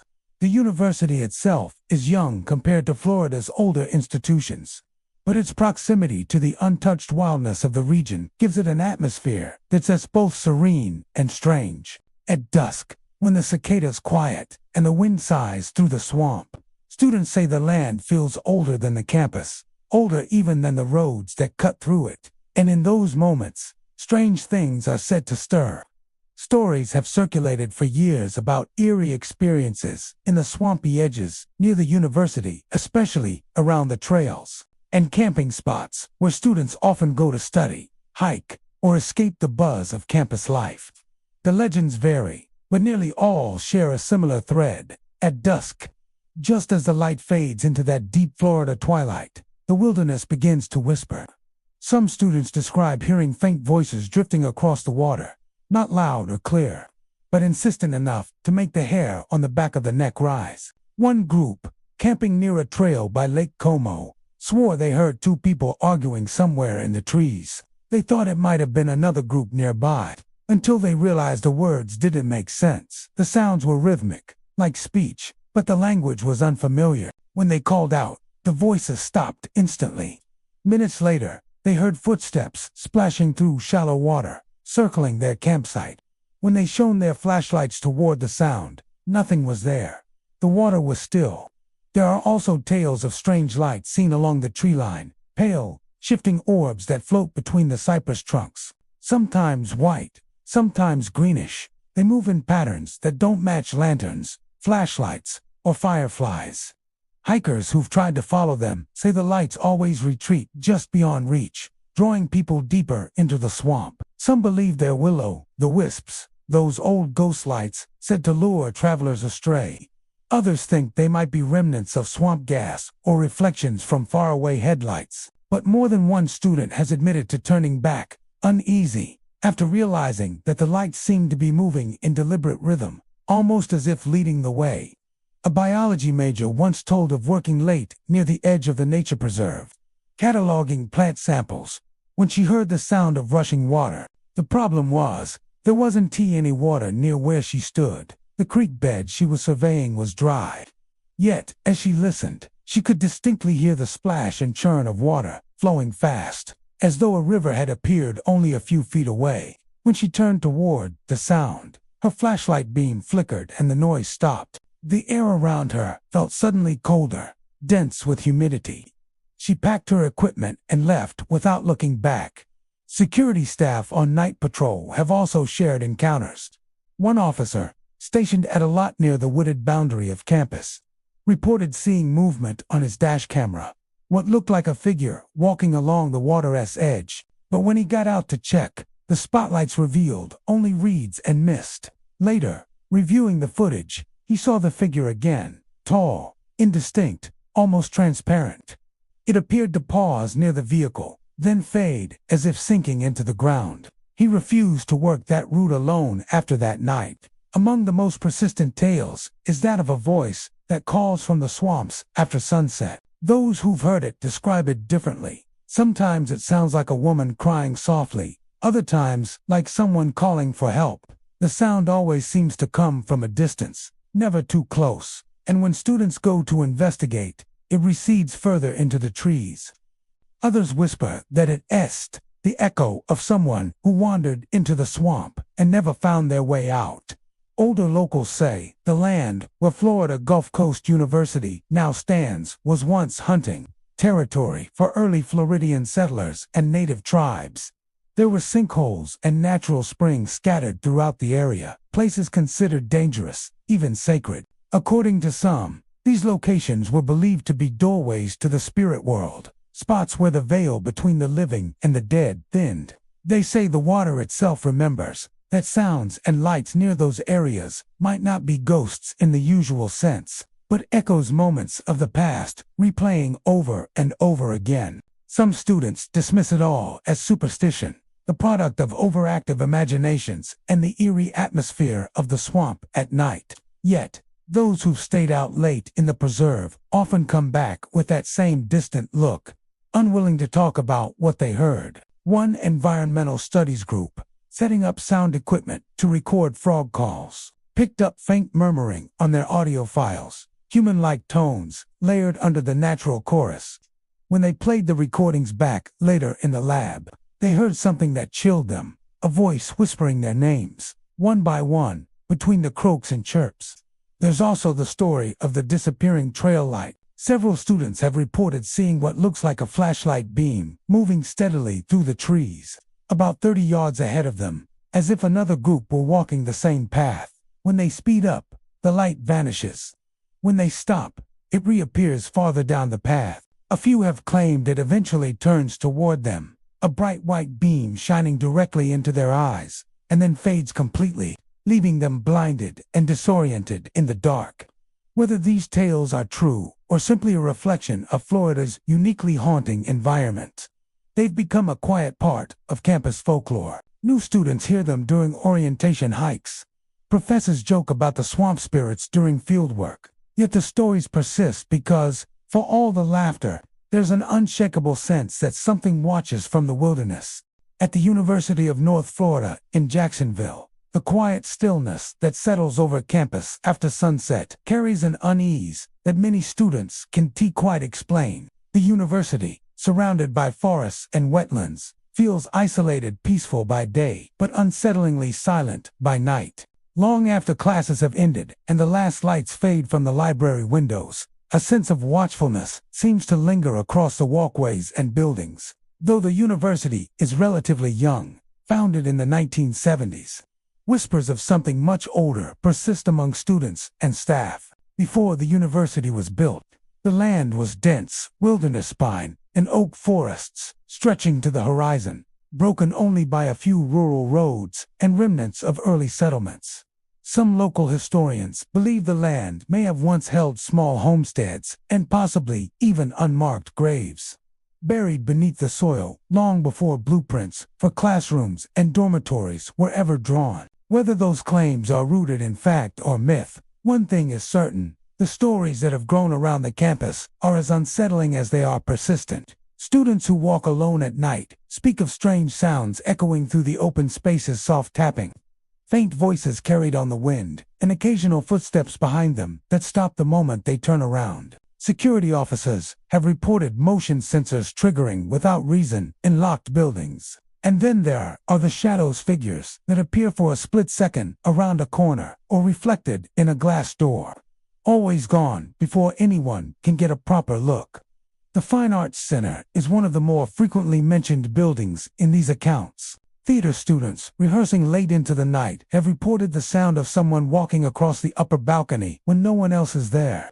Stage lights flicker, doors swing shut, and props have been found moved from where they were carefully placed. One actor once claimed that during a rehearsal, he saw a man standing behind the stage curtain, watching him, tall, wearing what looked like old-fashioned clothing, perhaps from the early 1900s. When he approached, there was nothing behind the curtain but an empty space. The library, too, has its share of unnerving tales. Students studying on the top floor have described hearing the sound of pages turning when no one else is nearby. Others mention the faint rhythm of someone walking between the rows of books, slow, deliberate steps.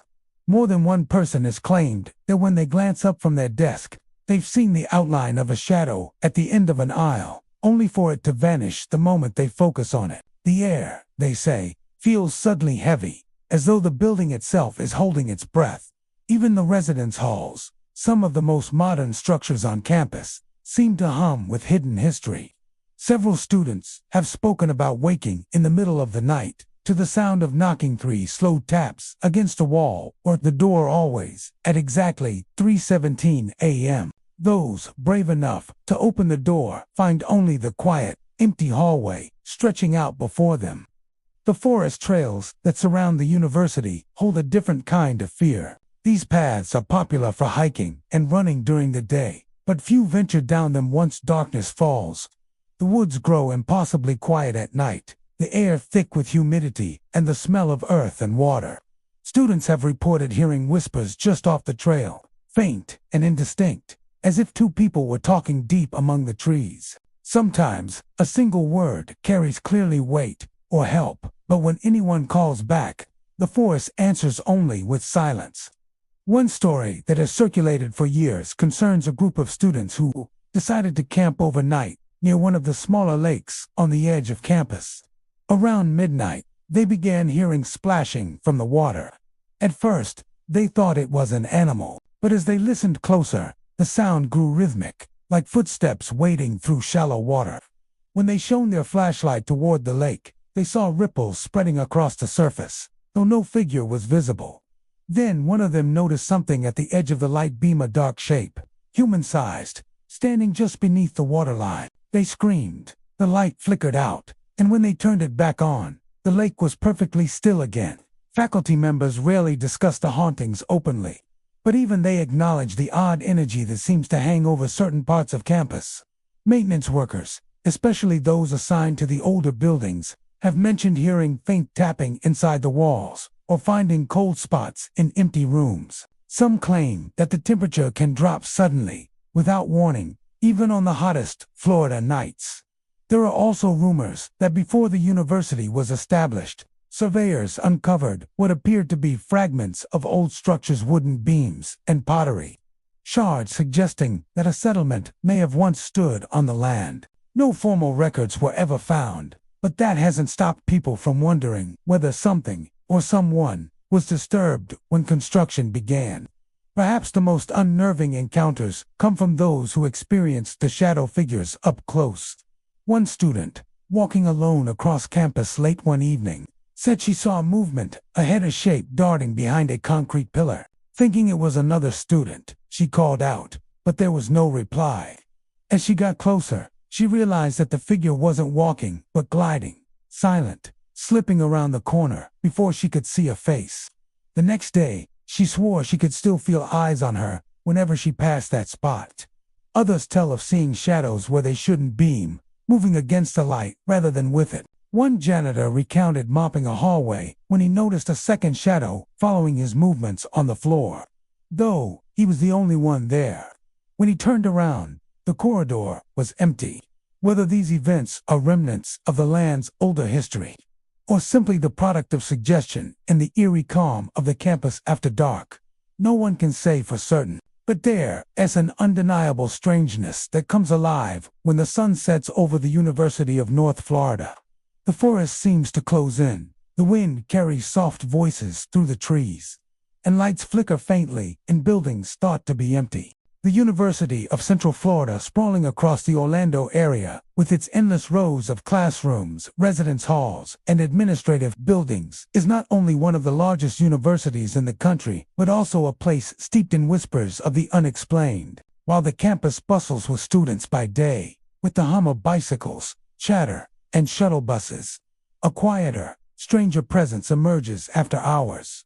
Beneath the sunlit walkways and gleaming modern structures lies a network of tunnels, service corridors, and forgotten maintenance areas where the ordinary rules of campus life seem not to apply. These underground passageways, built to connect older buildings with the newer wings and utility areas, are rarely seen by students. Most of them are restricted, accessible only to maintenance staff and campus security. Yet these hidden hallways carry a reputation. Over the years, stories have circulated among employees of strange occurrences that cannot be easily explained. Doors that should remain locked are sometimes found wide open. Lights flicker without cause.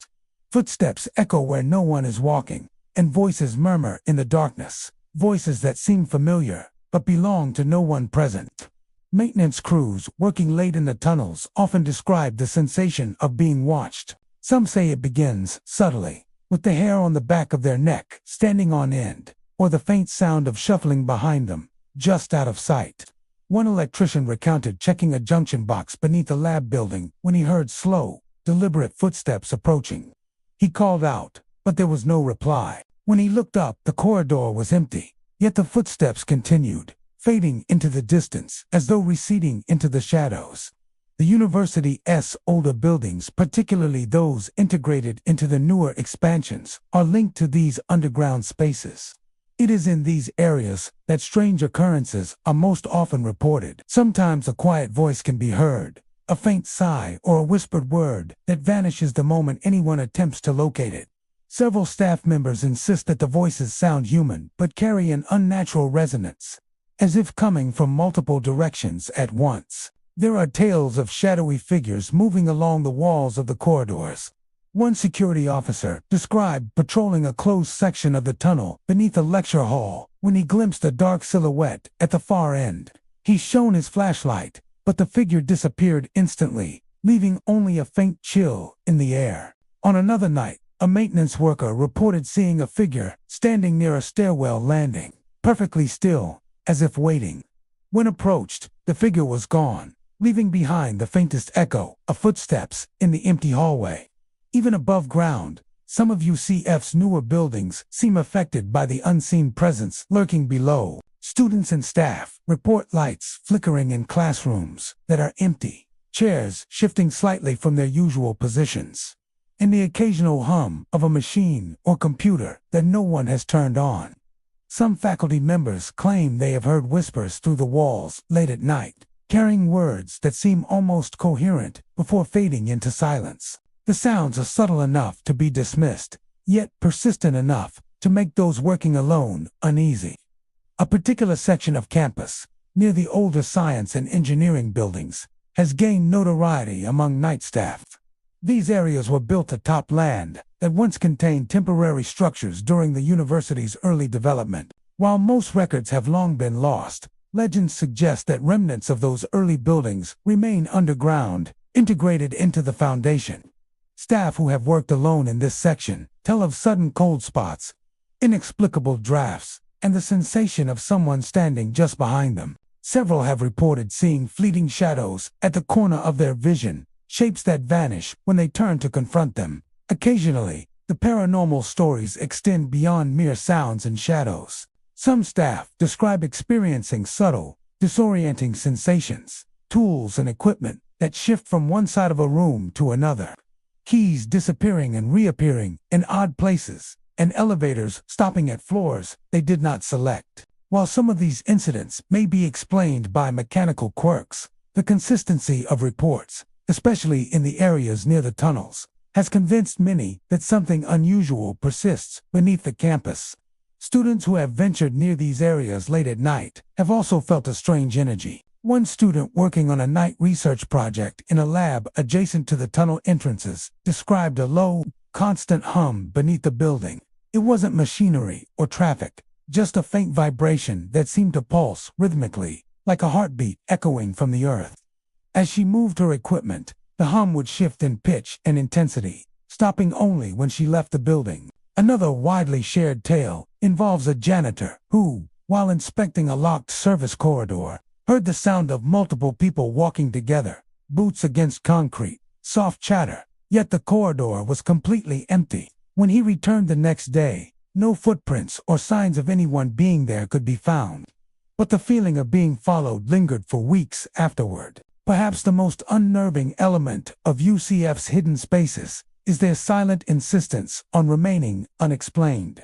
There is a sense that these tunnels and service corridors remember the people who passed through them, the students and staff who once inhabited the land, and that something from the past persists. The experiences are subtle but profound, shadows that linger too long, voices that fade too suddenly, and an atmosphere that feels alive in ways the eye cannot see. Florida A&M University in Tallahassee is a vibrant campus, alive with the energy of students moving between classes, music drifting from the marching band, and the bustle of campus life during the day. Yet as night falls and the crowds thin, the campus takes on a different character, one that has inspired whispers, stories, and legends passed down from students over generations. While FAMU is celebrated for its history and culture, some corners of the university hold tales far more mysterious, where the ordinary world seems to brush up against something unseen. Much of the campus's eerie reputation comes from its older dormitories, buildings that have stood for decades and carry with them layers of history and memory. Students and staff alike report strange happenings after hours, lights flickering with no explanation, doors creaking open or close by themselves, and cold spots that appear without warning. These occurrences are often dismissed by skeptics as quirks of aging electrical systems or drafts in old construction, but those who experience them insist there is something more, something alive in the shadows of these time-worn halls. One frequently mentioned phenomenon is the sudden cold chill felt on certain staircases. Students climbing late at night report that even on warm Florida evenings, the temperature drops sharply as they ascend or descend these steps. Some describe the sensation as if someone is standing right behind them, breathing cold air onto their necks, though when they turn, no one is there. The chill can be so intense that it causes shivers and goosebumps, lingering for several steps before fading as suddenly as it arrived. Voices are another common feature of the campus's haunted stories. Students studying late in empty dorm halls have reported hearing whispers echoing along corridors. The voices are soft at first, almost indistinguishable, but they seem to respond to movement, shifting closer or farther away, depending on where a person is standing. Some have heard laughter or murmured conversations, only for the sounds to vanish when approached. One resident described hearing a clear, female voice call her name from the stairwell, yet when she answered, there was only silence. The stories extend beyond the interior of buildings to the lawns and outdoor areas, particularly on moonlit nights. A recurring tale among students involves figures dressed in old formal gowns crossing campus lawns around midnight. Witnesses describe the figures gliding gracefully across the grass, often moving in a direction that avoids pathways and sidewalks, as though following invisible patterns. Those who have glimpsed them say the figures sometimes pause to look toward the dorms before disappearing entirely into the shadows, leaving no trace of footprints or disturbance in the grass. In some accounts, the figures are linked to the university's history, embodying echoes of students from decades past. It is said that formal dances and events were once held in the older halls and grounds, and that these apparitions may be remnants of those long-ago gatherings. The gowns, elegant and flowing, are a haunting reminder of a time when the campus was smaller, quieter, and governed by a different rhythm of student life. Whether the figures are spirits of former students or merely impressions left by the building's past, their presence is undeniable to those who see them. Nightly security patrols sometimes corroborate these encounters. Officers on duty in the older dorm areas report hearing footsteps following them down hallways when no one else is present, or catching glimpses of shadows moving just at the edge of their vision.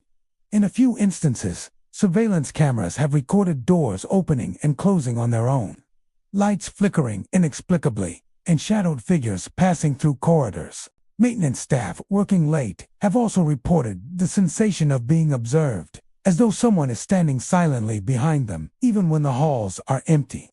Even students who are skeptical of ghosts admit that the atmosphere of certain parts of campus changes dramatically after dark. The energy of the daytime crowd dissipates, leaving a quiet that is almost palpable, punctuated only by the hum of distant streetlights or the rustling of leaves in the wind. In this quiet, ordinary sounds are amplified: a door squeaking, a floorboard creaking, a distant shout that echoes eerily through the courtyard. In the midst of this stillness, it is easy to feel the presence of something unseen, a watchful awareness lingering just beyond the glow of dormitory windows.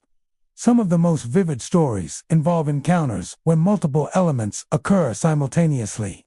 Footsteps echoing on staircases, lights flickering in empty hallways, and figures appearing on the lawns, all within a few minutes. One student recalled returning to her dorm late at night, noticing a flickering light in the stairwell. As she approached, she heard soft footsteps following her and a low whisper calling her name. When she turned toward the courtyard, she caught sight of a figure in a flowing white gown moving gracefully across the grass. Moments later, the light steadied, the footsteps stopped, and the figure vanished, leaving her shaken and questioning what she had witnessed.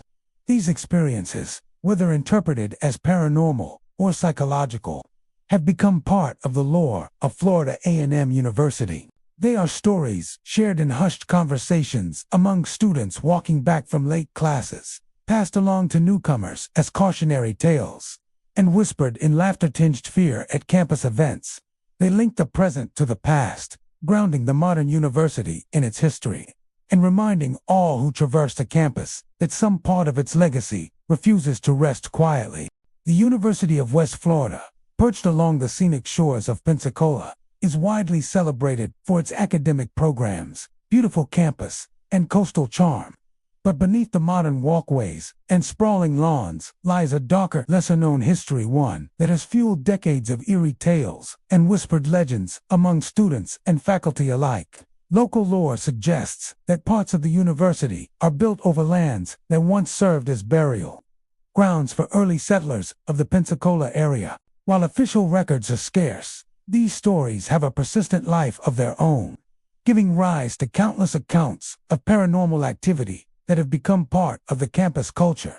Students and staff often report unexplainable phenomena that seem to concentrate in the oldest buildings on campus, especially after nightfall. One of the most common tales involves spectral lights flickering in hallways where no electrical issues exist. These lights are usually described as small orbs or glowing shapes, drifting lazily down corridors or hovering near doorways. Witnesses often describe the feeling that these lights are more than visual anomalies, that they carry a sense of purpose, as if the spirits of long-past residents are trying to communicate. The lights are rarely frightening in appearance, but their persistent presence has led many to leave the hallways quickly after encountering them. Whispers are another recurring phenomenon reported at the University of West Florida. Students living in older dormitories have described faint murmurs that emerge seemingly from the walls themselves. The whispers are often incoherent, resembling fragments of conversations or murmured warnings, but some claim they have heard names, dates, or snippets of unfinished thoughts. These voices tend to appear during quiet hours, particularly late at night when the campus is otherwise empty. Many students have recounted experiencing goosebumps or an inexplicable chill as they move down darkened corridors, convinced that someone or something is watching. Phantom footsteps are perhaps the most unsettling of the campus's reported phenomena. In buildings with long, echoing hallways, footsteps can be heard pacing overhead or behind locked doors. Some students have followed these sounds, only to find no one present. The footsteps are often described as deliberate, heavy, and rhythmic, as if someone is walking with intent rather than wandering aimlessly. Faculty members have occasionally confirmed these sounds during late-night research sessions, only to encounter empty hallways that show no sign of recent activity. Over time, the repeated occurrence of these footsteps has fostered a sense of shared apprehension, leading many to avoid certain areas alone after dark. Outdoor spaces are not exempt from these eerie accounts. Some legends suggest that the very grounds of the university still carry the energy of those long buried. The area around the historic sections of campus is said to be particularly active, with reports of unexplained cold spots, fleeting shadows, and a sensation of being followed even in broad daylight. Students walking across campus paths late at night have sometimes described seeing figures moving at the edge of their vision, only for the shapes to vanish when looked at directly. The experience is often accompanied by an oppressive feeling, a weight that presses down, making the air feel unnaturally heavy. Historical research supports some aspects of these stories. Pensacola, founded in the 16th century, has a layered history of settlement, colonization, and early death from disease and conflict. It is not improbable that the university grounds could overlay burial sites, though formal archaeological confirmation is limited. Local historians and university archivists have occasionally acknowledged that certain areas of the campus may have once been used for informal graves or small cemeteries, lending a measure of plausibility to the legends. For many, this connection between past and present adds an element of gravitas to the ghost stories, suggesting that the restless energy of those who came before lingers in quiet, invisible ways. Alumni have their own accounts of strange encounters long after leaving campus. Some report returning to campus for reunions or events, only to experience the same whispers, lights, or footsteps they remembered from their student days. These stories are passed along to current students, creating an ongoing cycle of fascination and apprehension. For some, the idea of spectral activity becomes almost comforting, a connection to the history and memory of those who shaped the area before the university existed. For others, it is a source of genuine unease, a reminder that beneath the familiar landscape lies a layer of mystery that is never fully explained. Student groups have occasionally embraced the campus's haunted reputation, organizing ghost tours or paranormal investigations that explore the older buildings and historic sections of the grounds. These events combine storytelling, history, and a thrill-seeking curiosity, allowing participants to engage with the campus's eerie side in a controlled environment. Investigators, armed with cameras, audio recorders, and thermal sensors have documented strange occurrences: lights moving independently, unexplained sounds, and sudden temperature drops, though the results are often inconclusive, feeding the cycle of speculation and intrigue. Even beyond formal investigations, informal accounts continue to circulate. Late-night study sessions, solitary walks between buildings, and solitary maintenance work are all settings in which unusual experiences are frequently reported. While skeptics often attribute these phenomena to stress, fatigue, or natural acoustics, those who have encountered the whispers, lights, and footsteps insist that something unexplainable is at work. The stories are often shared in hushed tones, passed down from one cohort of students to the next, building a rich oral tradition that keeps the legend alive. The University of West Florida, with its blend of academic rigor, coastal scenery, and historical depth, offers a unique backdrop for these tales of the unexplained. Whether the stories are the product of overactive imaginations or genuine encounters with lingering spirits, they form an enduring part of campus culture. They remind students, faculty, and visitors alike that beneath the familiar surface of classrooms and walkways, history lingers in quiet ways, whispering to those who are willing to listen. For some, the hauntings are a source of intrigue and excitement, a connection to a past that refuses to be forgotten. For others, they serve as a cautionary tale, a reminder that some parts of the world are never fully at rest, and that even the most ordinary of campuses can harbor shadows that are anything but ordinary. From flickering lights to phantom footsteps, the University of West Florida continues to inspire stories that straddle the line between history and legend. It is a campus alive with learning by day, yet haunted by echoes of the past by night, a place where whispers, shadows, and unseen presences remind all who walk its paths that some mysteries are timeless. The haunting tales, whether taken as literal truth or metaphorical history, ensure that the university's spirit remains as much a part of its identity as its students, professors, and classrooms, casting a quiet, persistent echo across the sands of Pensacola. The University of North Florida, nestled in the heart of Jacksonville, is well known for its modern campus, thriving student life, and expansive green spaces. But beneath the bustling atmosphere of classes, clubs, and campus events, the university carries an undercurrent of whispered stories, tales of eerie occurrences that have left students and faculty questioning the nature of the spaces they traverse every day. Among the most frequently discussed locations is the Old College Center, the former student union, which has long been the epicenter of paranormal reports. While the building now hosts offices and occasional events, its reputation for strange and unsettling experiences has persisted for decades. Students who have spent late nights in the building often speak of hearing unexplained laughter echoing down empty hallways. The laughter is rarely described as malevolent, but it carries a hollow, otherworldly quality, as if it belongs to people who are no longer among the living. Some claim the laughter is that of children, though the sound occasionally shifts to the more sinister tones of an older voice. Those walking alone have reported the laughter rising and falling in intensity, sometimes seeming to follow them from room to room. It is as if the building itself is alive, responding to the presence of a solitary visitor with these spectral sounds. Doors are another source of unsettling activity. Many students recount experiences of doors opening and closing on their own, despite no drafts or mechanical malfunctions being present. One particularly chilling story involves a student who stayed late to finish a project, only to find a heavy door in the main hallway slowly creaking open behind her.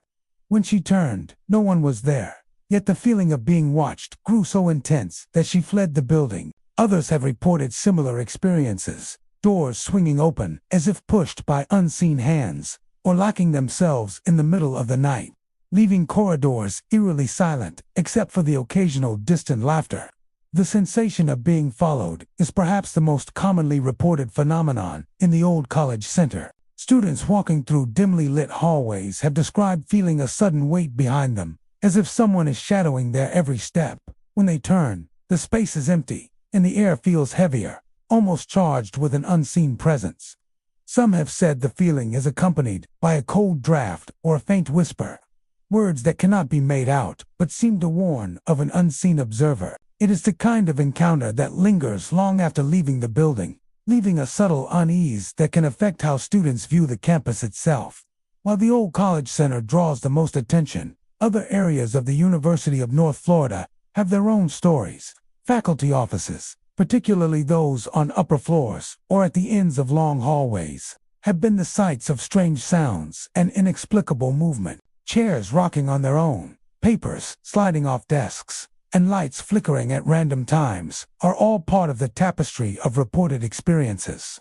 Custodial staff, who work the building during the quietest hours, often claim to hear footsteps following them, only to find empty corridors when they investigate. These repeated experiences have led many to speculate that the building retains echoes of past events, frozen in time, and replayed to those sensitive enough to notice.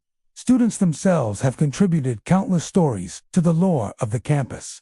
One popular tale involves a group studying late for exams who noticed a figure at the end of the hall. As they approached, the figure vanished, leaving behind the faint scent of old wood and faint laughter. Another involves a solitary student walking back to her dorm after a late library session. She felt the sensation of someone stepping close behind her, quickening her pace, and when she turned, the hallway was empty. These experiences, repeated over time, create a collective awareness that some spaces on campus are not entirely governed by natural laws. The origin of these phenomena is often a matter of speculation. Some suggest that the old college center sits atop land with a long and layered history, though documentation is limited. Local legends hint at forgotten structures, early campus buildings, and perhaps even burial grounds that predate the university itself. Others propose that the building, with its high ceilings and labyrinthine corridors, naturally amplifies sound and sensation, creating the perfect environment for the mind to interpret mundane events as supernatural. Regardless of the explanation, the stories have become a fundamental part of the University of North Florida's identity, shared across student groups, passed along in informal discussions, and even commemorated in occasional campus ghost tours. Investigations into the building have been sporadic but persistent. Paranormal enthusiasts have brought cameras, audio recorders, and thermal sensors to the old college center, hoping to capture evidence of unexplained activity. While hard evidence remains elusive, many report experiences consistent with the stories: flickering lights, unexplained noises, and the distinct impression of unseen company. Even without concrete proof, these accounts continue to fuel curiosity and caution among students who find themselves in the building after dark. The stories of laughter, doors opening, and phantom footsteps are not merely anecdotes. They are part of a living tradition on campus. New students are often introduced to the tales through word of mouth, creating a cycle where the haunted reputation is both learned and experienced. Some students treat it as entertainment, sharing spooky tales during late-night study sessions, while others approach the experiences with genuine trepidation, careful to avoid the old college center when alone. Ultimately, the University of North Florida stands as a place of duality, a thriving center of education by day and a stage for the unexplained by night. The old college center embodies this duality, a space where laughter lingers long after students have gone. Doors open for no visible reason, and unseen presences are felt but never seen. These phenomena are reminders that history, memory, and legend can intertwine to create a space that is alive in ways both academic and spectral. Whether interpreted as the echoes of the past, the product of imagination, or genuine paranormal activity, the tales of the old college center continue to captivate, unsettle, and intrigue all who walk its halls, ensuring that the mysteries of the University of North Florida remain an enduring part of campus life. Bethune-Cookman University, located in the heart of Daytona Beach, Florida, is celebrated for its vibrant campus life, rich history, and commitment to academic excellence. Yet alongside the cheerful hustle of student life, the university carries stories that hint at something far more mysterious. For decades, students and faculty have shared accounts of strange occurrences within the dormitories' tales that have become part of campus folklore, whispered among late-night study groups, passed down to newcomers, and recounted with a mixture of fascination and apprehension. The dorms, many of which have stood for decades, are often the stage for the most unsettling experiences. One of the most commonly reported phenomena is the sound of whispers coming from within the walls. Students describe hearing murmured conversations, soft voices that rise and fall, as if carried through hidden passages. The whispers are rarely coherent, more like fragments of speech names, laughter, or faint exclamations that vanish the moment one strains to listen. Some residents report the whispers beginning late at night, often just as the building falls into silence, giving the impression that unseen voices emerge when the dorm is most empty. The experience is both eerie and intimate, as if the building itself holds memories of those who have passed through its corridors. Movement outside the windows is another recurring source of unease. Many students have recounted seeing shadows or figures crossing the campus grounds, even when the area is known to be empty. Sometimes it is a fleeting glimpse of silhouette disappearing behind a tree, a shadow darting across the lawn, but the effect is chilling, particularly when one knows no one else is present. Some students have attempted to step outside to confront these apparitions, only to find nothing at all, leaving them questioning whether what they saw was real or some trick of the eye. Over time, these sightings have become so common that upperclassmen often warn new residents to expect the occasional strange shadow, fostering a sense of both camaraderie and trepidation. The dormitory staircases themselves hold a reputation for the unexplained. Students have reported hearing stairs creak and groan, as if someone is ascending or descending, even when the steps are empty. Some describe the sound as slow and deliberate, like measured footsteps, while others speak of rapid, erratic noises that echo through the building. These auditory experiences often coincide with other phenomena, such as lights flickering or doors gently closing, heightening the sense of being observed by an unseen presence. Many students admit to quickening their pace or avoiding the stairwells entirely when alone at night, instinctively aware that the building's rhythms sometimes defy explanation. Dorm rooms themselves can be the setting for more intimate, unsettling events. Objects sometimes appear out of place, doors are found ajar without explanation, and temperatures fluctuate without warning. Some students have reported a sudden drop in temperature upon entering a room, accompanied by the faint scent of old wood or floral perfume, lingering briefly before vanishing. Others have felt a sudden presence while studying late at night, a subtle pressure behind them as though someone were leaning just out of sight. Though no direct harm is reported, the accumulation of these small, unexplained events contributes to a pervasive sense that the dormitories are alive with unseen activity. Alumni and long-term staff have occasionally shared similar stories, suggesting that these phenomena are not limited to current students. Housekeeping personnel, who navigate the buildings during the quiet hours before sunrise, sometimes recount hearing footsteps echoing down hallways or doors opening without cause. Even faculty members who have lived on campus in the past speak of experiences that defy conventional explanation, from fleeting shadows to the sensation of being watched. These intergenerational accounts lend a sense of continuity to the lore, suggesting that the dormitories have retained their eerie character across decades. Some explanations offered for these events are mundane: creaking floorboards, drafts, or electrical malfunctions. Yet many who have experienced the phenomena insist that something about the timing, intensity, and consistency of these occurrences defies rational explanation. The whispers, movements, and phantom footsteps do not always follow patterns consistent with ordinary physical causes. They often appear most vivid when the building is quiet, empty, and late at night, as if the dorms themselves come alive when the daily bustle of campus life has subsided. Over the years, students have embraced the lore, incorporating it into the culture of the university. Ghost stories are shared during orientation week, recounted in dorm lounges, and explored by student clubs interested in the paranormal. Informal investigations sometimes take place, with students walking the hallways late at night in pairs or groups, testing the veracity of the stories while armed with flashlights and recording devices. Whether approached with skepticism or curiosity, these explorations reinforce the dormitories' reputation as a space where the boundary between the ordinary and the unexplained feels particularly thin. The historical context of Bethune-Cookman University adds another layer to the intrigue. Founded in 1904, the institution has a long and storied history. Many of the dormitories occupy older sections of the campus, where original structures have been renovated or expanded.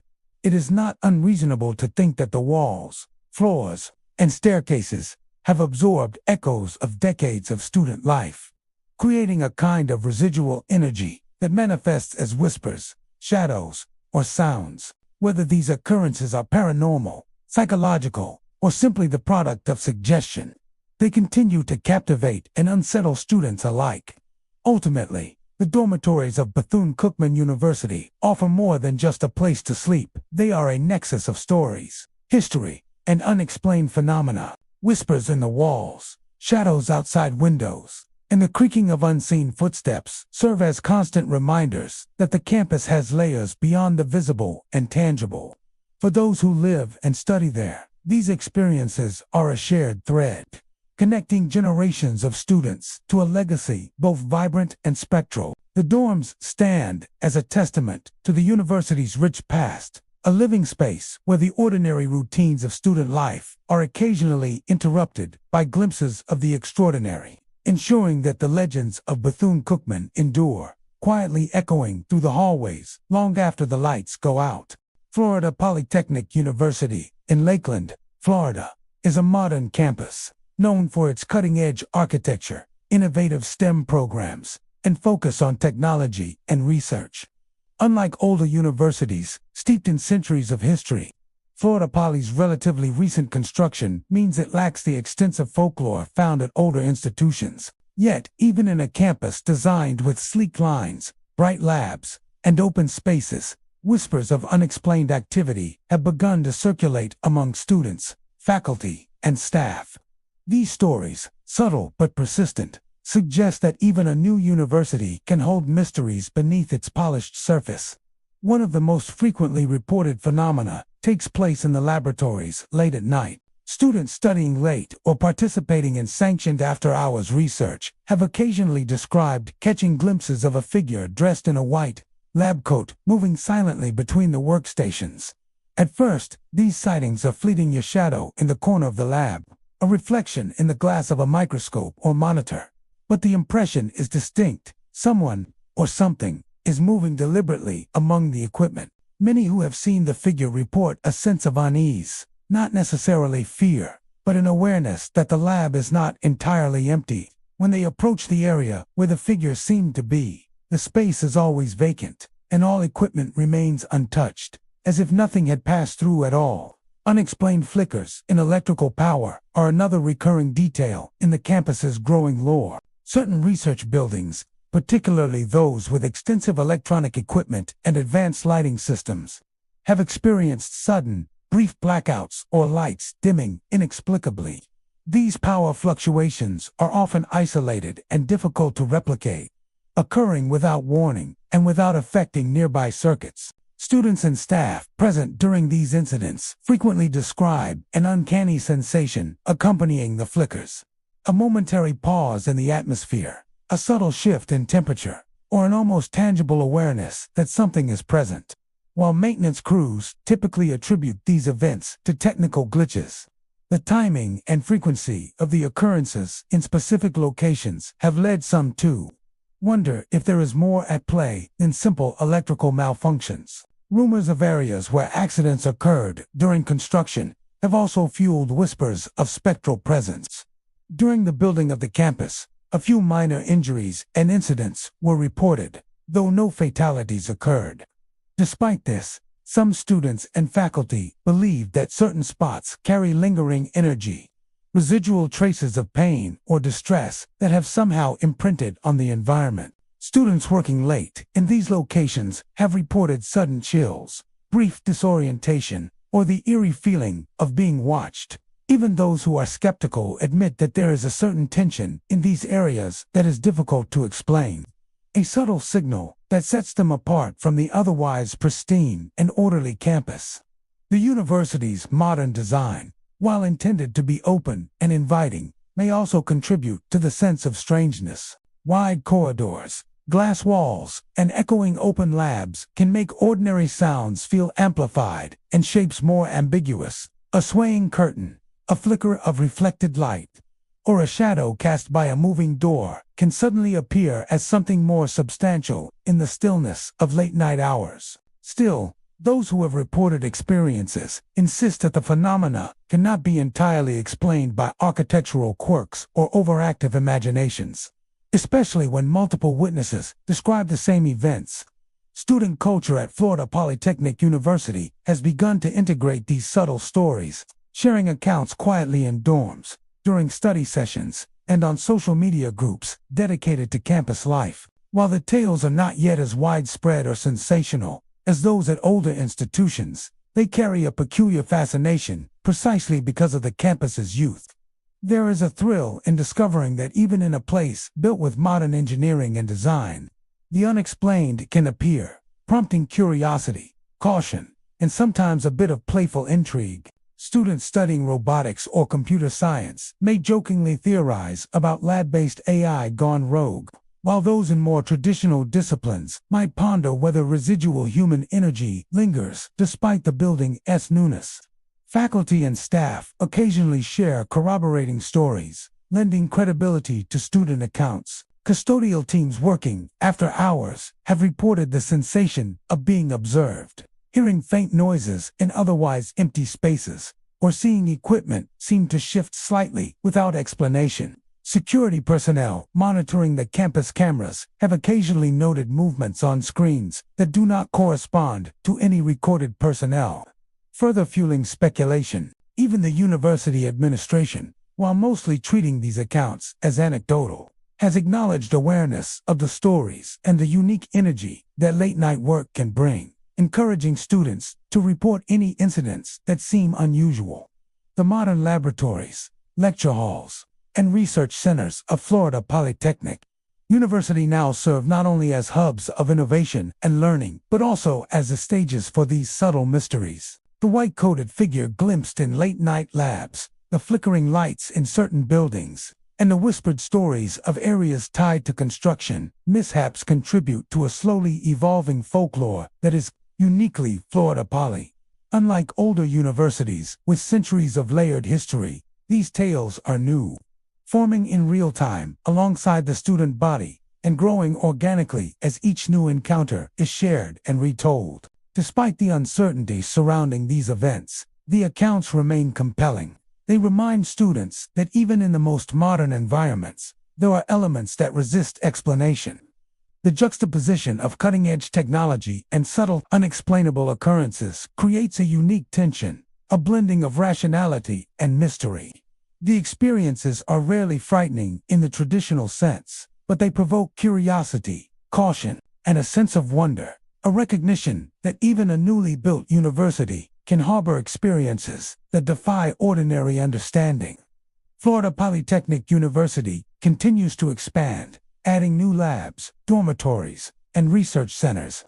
Yet, as the campus grows and evolves, the whispers, fleeting figures, and unexplained phenomena remain part of the student experience. Whether interpreted as psychological responses to isolation and long hours, minor technical anomalies, or genuine traces of something beyond human perception, these stories are quietly shaping a new layer of campus culture. Students today are not just navigating their courses and research, they are walking the same halls where mysteries linger, aware that even in a university designed for progress and innovation, there are moments when the ordinary gives way to the inexplicable, and the night brings a subtle reminder that some things remain unseen. The University of North Florida, with its sprawling campus in Jacksonville, is a place of academic achievement, vibrant student life, and modern facilities. Yet beneath the well-maintained lawns and gleaming lecture halls lie older structures that carry the echoes of the past. These spaces, primarily old housing units and maintenance areas, have long been the source of whispered stories and unexplained occurrences, while the newer parts of campus hum with the predictable rhythms of contemporary university life. These older areas seem to harbor something more mysterious, something that lingers in the air long after their original occupants have gone. Caretakers and maintenance staff are often the first to encounter the strange phenomena. Those responsible for upkeeping the older housing units speak of hearing faint voices echoing through empty rooms, Sometimes, the murmurs resemble ordinary conversation, fragments of speech too incomplete to understand fully, yet unmistakably human. Other times, the sounds take the form of musical jazz or classical records, as though an invisible record player has been turned on in an abandoned room. Staff entering these buildings after hours report that the music fades when approached, leaving only the quiet hum of an empty space and the lingering sense that someone unseen has just passed through. The flickering of lights is another recurring detail in these older areas. Hallways and long-abandoned staff residences and maintenance corridors sometimes shimmer with sudden, unexplained bursts of illumination, even when no bulbs remain or the circuits are disconnected. One caretaker recounted entering a hallway to check for a reported issue, only to see lights flicker intermittently along the corridor, casting long, distorted shadows against cracked walls and peeling paint. The sensation was unsettling, as if the building were reacting to his presence, acknowledging him without any visible mechanism. These occurrences are unpredictable, often happening during the quietest hours of the night, and they have become something staff approach with a mixture of caution and curiosity. Sensory anomalies extend beyond sound and light. Old staff offices are notorious for producing phantom smells, tobacco smoke, perfume, or the faint odor of wood polish long after cleaning or abandonment.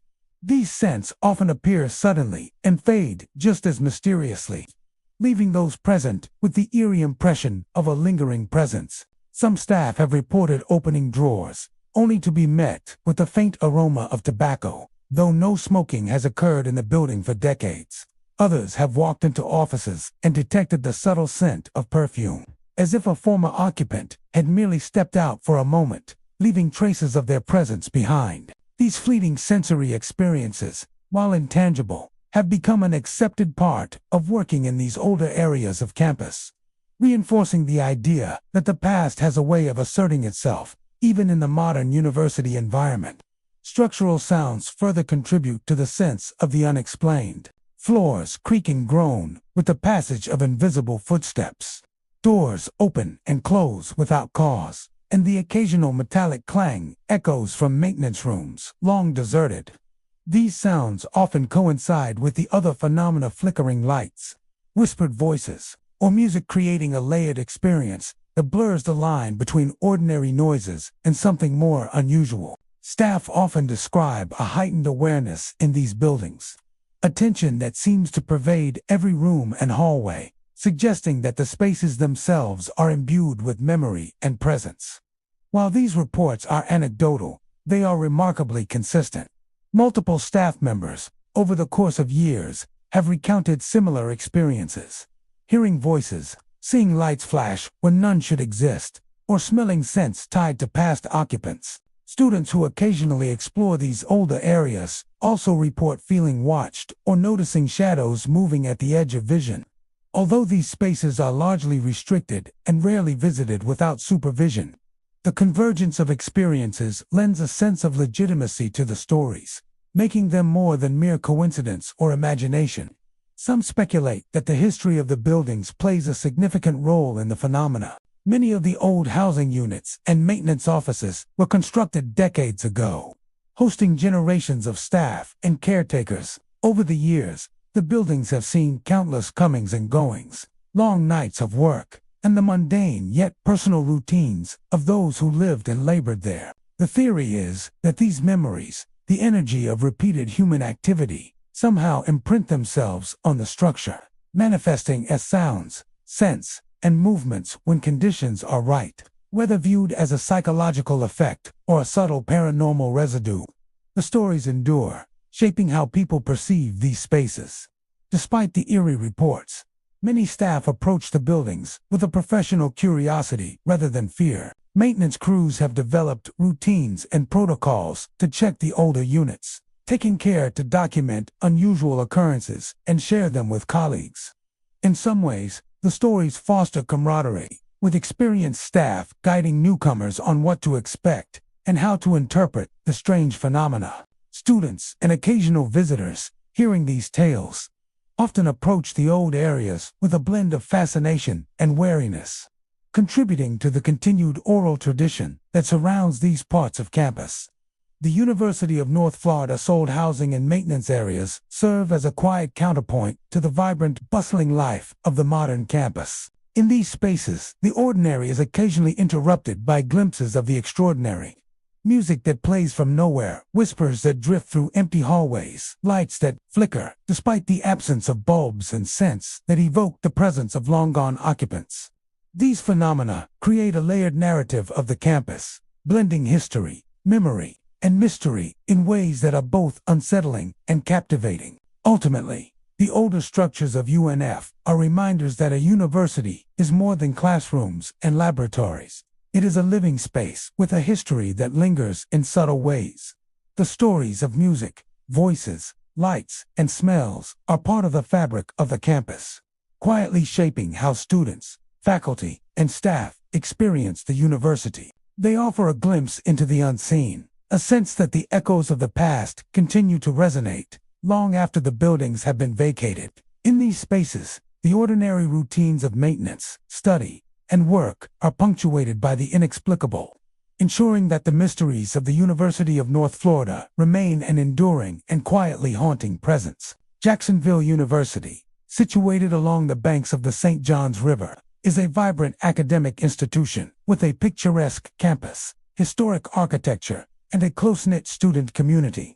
While most students associate the university with rigorous academics, athletics, and campus life, there exists another layer to the university's identity, one whispered about quietly, yet passed down through decades of student experiences. These stories center on the older dormitories and unused classrooms, where strange sounds and unexplained movements have been reported, creating a subtle but persistent sense of unease for those who venture there after dark. Many of the reports begin at dusk, when shadows stretch long across the campus and the quiet of early evening sets in. Students walking past the older dormitories often claim to hear giggling, murmurs, or faint whispers emanating from empty rooms or hallways.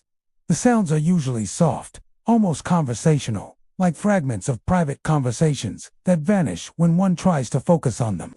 In some cases, the laughter seems playful, as if children or young students are moving unseen along the corridors. In others, it takes on a more unsettling quality, echoing in a hollow, empty building and leaving those who hear it with a lingering shiver.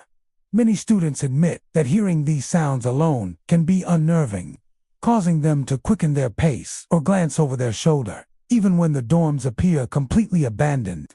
Footsteps are another recurring phenomenon, often heard in the hallways of unused classrooms or deserted dormitories. These sounds range from light, hurried steps to heavy, deliberate pacing, as though someone is walking with intent. Students passing by report hearing the steps start and stop with no visible cause, sometimes seeming to follow them for a distance before vanishing entirely. Some have attempted to investigate, walking toward the source, only to find empty hallways, closed doors, and the unsettling knowledge that no one should be inside the building at all. These experiences are so consistent that upperclassmen often warn newcomers to expect occasional unexplained sounds, framing them as part of the university's quiet, lingering character. Doors moving or creaking on their own are a frequent companion to these auditory experiences. In the older buildings, doors may slowly swing open or closed, or emit a sharp creak despite the absence of any wind or mechanical issues. Students and faculty alike have reported approaching these doors, only to see them stationary upon closer inspection, leaving the unsettling impression that some invisible presence is interacting with the environment. Combined with the whispers and footsteps, the creaking doors contribute to an atmosphere that feels alive in subtle, inexplicable ways, creating a sense that the building itself is watching or reacting to those who pass through it. Some of the reports extend beyond mere sound. Students have described fleeting shadows at the edges of their vision or small movements in the corner of a room, as if someone or something briefly passes by before vanishing. Others recount moments when the air feels heavier, colder, or charged, creating a tangible sensation of being observed. These subtle cues often accompany the sounds of giggling, murmurs, and footsteps, intensifying the experience and leaving a lasting impression on those who encounter them. Even the most skeptical students find themselves hesitating before passing through certain hallways at dusk, aware of the stories and the collective unease that has built up over the years. Historical context helps explain, at least in part, why these occurrences are so persistent. Many of the older dormitories and classrooms at Jacksonville University have been in use for decades, housing generations of students, faculty, and staff. Long nights of study, routine maintenance, and the comings and goings of countless individuals have left a subtle imprint on these spaces. While there is no formal evidence to suggest a paranormal presence, the idea that past activity might echo in these buildings resonates with students and staff alike. The concept of residual energy moments from the past repeating in the present is often cited in campus discussions, especially when ordinary explanations fail to account for the consistency and detail of reported experiences. Faculty and custodial staff have their own encounters, often corroborating student reports.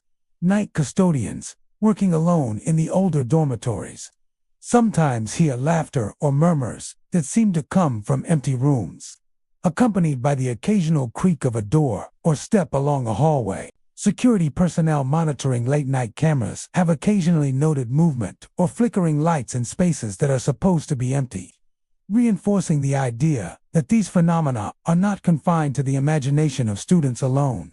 These repeated accounts over the years have made the older buildings a subtle focus of campus lore, a quiet reminder that the university's history is embedded not just in records and photographs, but in the physical spaces themselves. The stories, while unsettling, have also become a part of student culture. Ghost stories are shared in dorm rooms during study breaks, recounted on campus tours, or discussed in casual conversation among friends. For some, they are a source of amusement, a way to inject mystery into the routine of university life. For others, they carry genuine unease, a sense that the older dormitories and classrooms are places where ordinary rules do not always apply, where the past lingers and leaves its mark on the present. This duality of intrigue and apprehension is part of what gives the stories their staying power, ensuring they are passed from one generation of students to the next. Ultimately, Jacksonville University's older dormitories and unused classrooms occupy a space between the seen and the unseen, the known and the unknowable. The giggling, murmurs, footsteps, and creaking doors form a subtle soundtrack to the campus's quieter hours, a layer of experience that contrasts with the vibrant daytime activity. These phenomena remind students and staff alike that even in a modern academic setting, the past is never entirely gone. Its echoes can linger, shaping perception, mood, and memory, and leaving an indelible mark on those who traverse the quiet corridors at dusk. In these spaces, the ordinary acts of walking, studying, and working are punctuated by moments of the extraordinary, ensuring that the stories of Jacksonville University's older buildings continue to haunt, captivate, and intrigue all who walk their halls. Nova Southeastern University, located in Fort Lauderdale, Florida, is widely known for its expansive programs in medicine, law, business, and technology. Its sprawling campus houses modern research facilities, lecture halls, and clinical training centers. Yet hidden within these state-of-the-art structures are areas that evoke a different kind of curiosity, uneasy fascination with the unexplained. Students and staff have long whispered of experiences in certain medical labs and older wings of the university, where shadows seem to linger and subtle sensations hint at the presence of something unseen. The older wings of the campus, which date back several decades, are often the setting for these unusual encounters. These hallways and rooms have seen countless students, faculty, and staff over the years, and many believe that the history of human activity in these spaces contributes to the lingering phenomena. One of the most commonly reported experiences involves the sensation of being watched. Students walking through these areas during late-night study sessions or clinical practice frequently describe a subtle awareness, as if someone else occupies the room with them, even when they are alone. The feeling can be fleeting, a brief shift in the air, a pressure in the room, or a tingling along the spine, but it leaves a lasting impression, one that is difficult to rationalize. Shadows at the edge of vision are another frequent occurrence. Students studying in late-night labs often glimpse fleeting figures just beyond the corner of their eyes.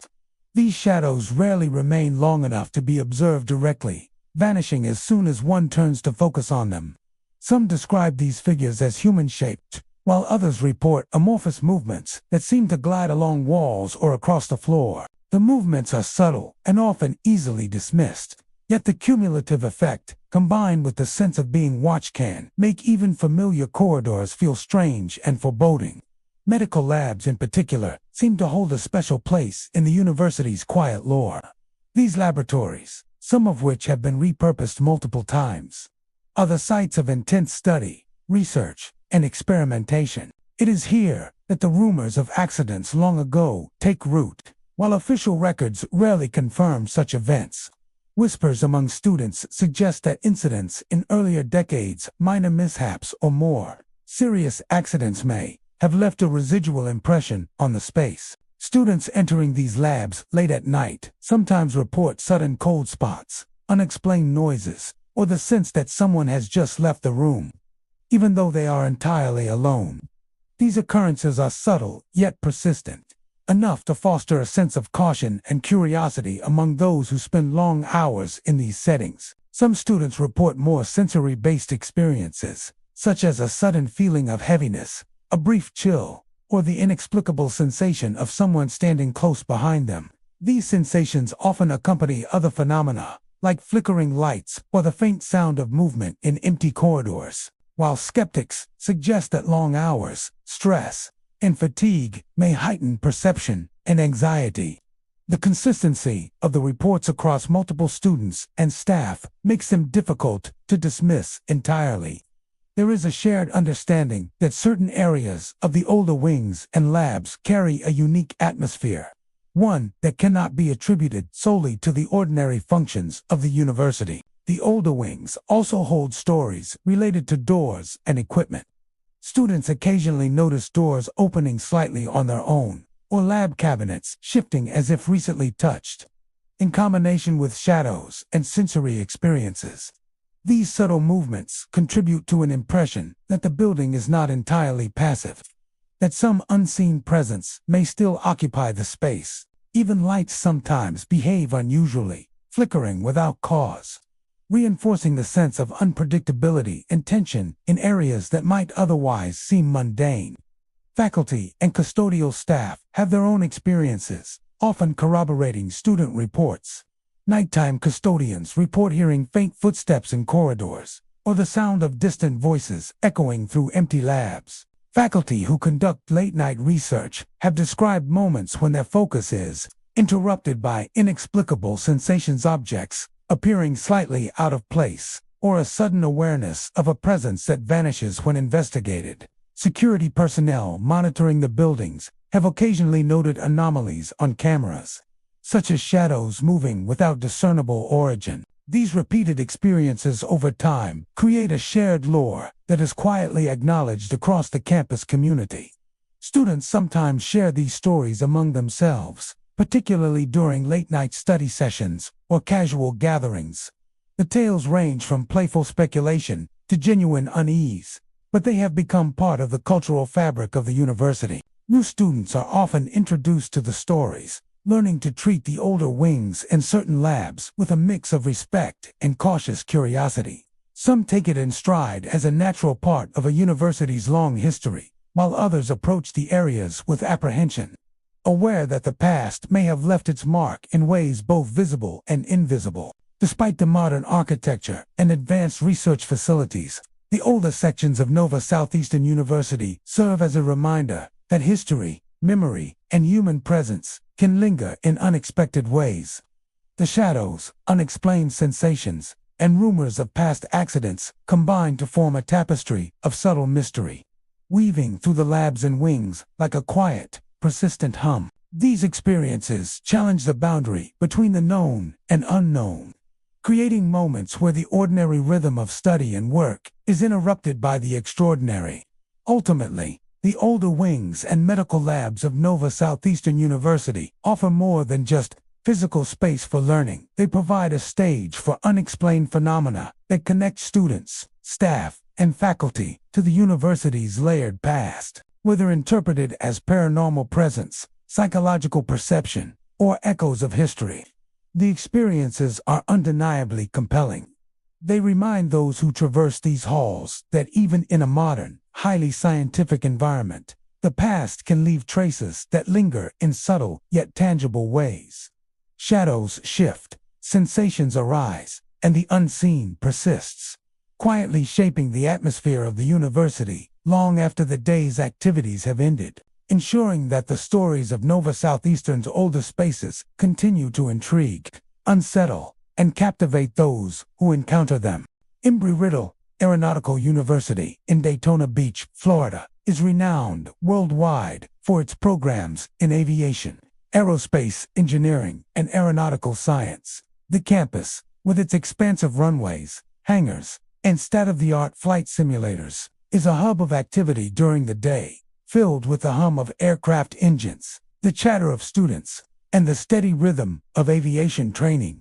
Yet as the sun sets and the campus quiets, a different kind of energy seems to settle over the grounds. For decades, whispers have circulated among students and staff of strange phenomena in the hangars, on the runways, and across the open fields, phenomena that are impossible to explain but difficult to ignore. Late at night, when the wind moves softly over the tarmac and the hangars are empty, some students report hearing the unmistakable hum of aircraft engines. The sound is precise, mechanical, and unmistakable, yet no planes are in operation. Engine roars rise and fall across the hangar floors, sometimes accompanied by the echoing rhythm of tires on tarmac or the distant clanging of equipment. Students who have stayed late in the hangars describe moments when the noise seems to surround them, filling the cavernous space as if planes are taxiing or preparing for takeoff just out of sight. Many initially dismiss it as imagination or residual echoes from daytime activity, but the frequency and consistency of reports suggest something more unusual. The open fields surrounding the campus are also a source of intrigue. On nights when the runways are dark and no aircraft are scheduled, some students claim to see lights drifting across the airfield. These lights are not the steady illumination of navigation markers or runway lamps, but soft, flickering glows that move slowly and deliberately, as though guided by unseen hands. Witnesses often describe the lights as hovering or drifting in patterns that defy ordinary explanation. Attempts to track the sources usually yield nothing: no aircraft, no ground vehicles, no mechanical explanation. The lights vanish as mysteriously as they appear, leaving students with the impression that the air itself is alive with unseen movement. Shadows in the hangars and around the old maintenance buildings have their own reputation. Some students report glimpsing figures wearing vintage flight gear, sometimes standing at the edge of their vision or moving along the walls of empty hangars. The appearances are brief, almost ethereal, yet strikingly detailed. Observers have described helmets, goggles, and jackets reminiscent of early aviation uniforms, the figures pausing momentarily before vanishing into darkness. These sightings often occur near areas where historic aircraft were once stored or where older flight instructors spent decades teaching students. The combination of shadows, phantom engines, and drifting lights creates an unsettling sense that the campus is inhabited not only by the living but also by echoes of its past. Several explanations have been proposed to rationalize these phenomena. Some suggest that the sounds of engines are simply residual echoes, the reverberation of the day's activity amplified by the wide hangar spaces and concrete floors.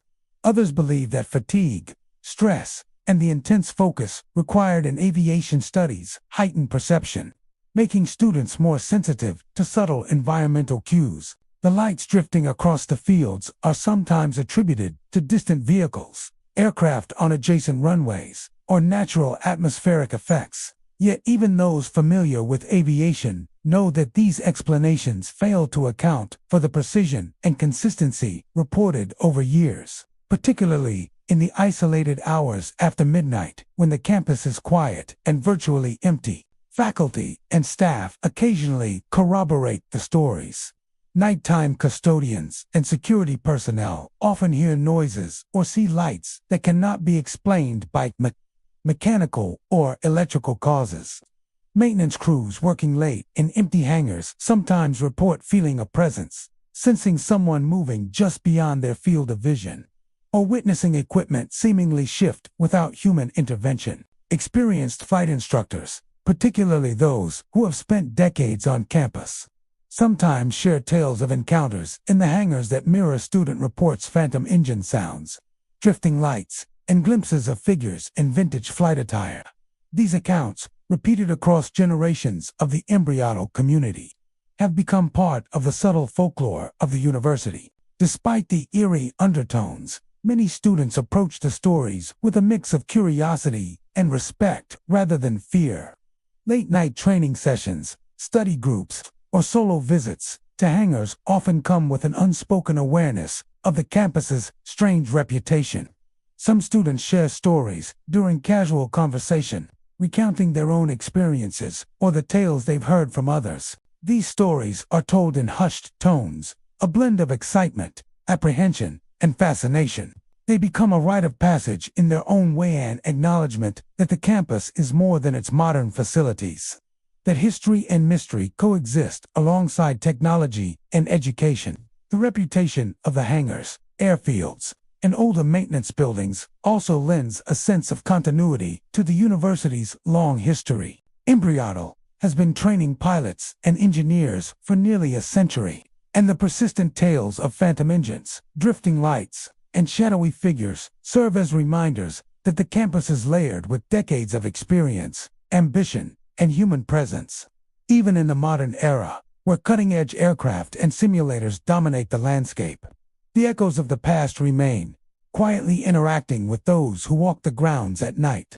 Ultimately, the stories from Embry Aeronautical University's hangars and airfields are a unique part of the campus experience. Phantom engine noise, lights that drift over empty fields, and figures in old flight gear create a sense that the university exists in multiple dimensions. Simultaneously, the world of living students and the world of memories, past achievements, and unexplained phenomena. These experiences are rarely threatening, yet they evoke awe, curiosity, and a lingering tension that captures the imagination.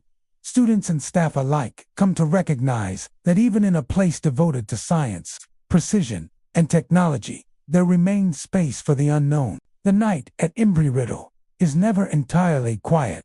Engines roar, lights wander, and shadows move, hinting at the unseen, reminding all who remain after dark that the spirit of flight can transcend time and that the campus is alive, not only with students, but with the whispers and echoes of those who once navigated its runways and hangars long before them.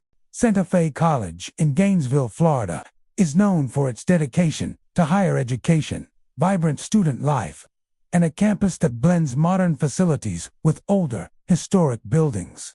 While the majority of the campus hums with the normal rhythms of classes, labs, and student activities, some of the older structures hold a quieter, more mysterious reputation. Over the years, tales have surfaced among students and staff about experiences that defy easy explanation: flickering lights, unexplained sounds, and whispers heard in the hallways when walking alone at night.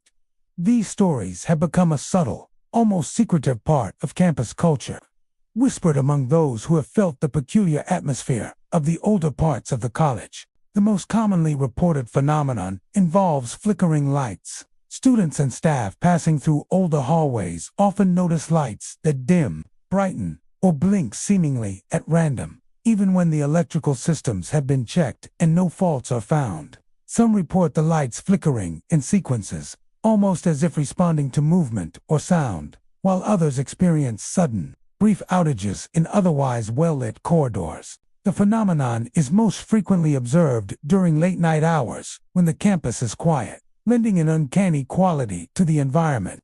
Those who encounter these flickers often describe a feeling of heightened awareness, as if the building itself is watching, reacting, or somehow alive. Unexplained sounds are another recurring element of Santa Fe College's ghost stories. Students walking alone through the older buildings at night often hear creaks, thuds, and footsteps echoing through empty hallways. Doors occasionally squeak or close without any apparent cause, and sometimes faint bangs or knocks are heard, as if someone were moving in a room just out of sight. Many students report a subtle rhythmic quality to the noises, almost like footsteps pacing back and forth, but with no one there to create them. Even those who have spent years on campus admit that the acoustics and wooden floors alone cannot account for the timing and consistency of these experiences. The sounds are fleeting, yet their impact lingers, leaving a sense of unease that is difficult to shake. Whispers are perhaps the most unnerving reports. When students walk through the older halls late at night, they sometimes hear soft, indistinct murmurs that seem to come from empty classrooms or offices. The whispers rarely form complete sentences, often sounding like fragments of conversation, laughter, or faint exclamations. Some students describe a sensation of being called by name, or hearing quiet admonitions or encouragements, though no one is present.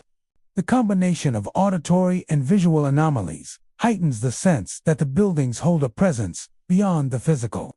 The historical context of Santa Fe College and its surrounding area adds weight to these stories.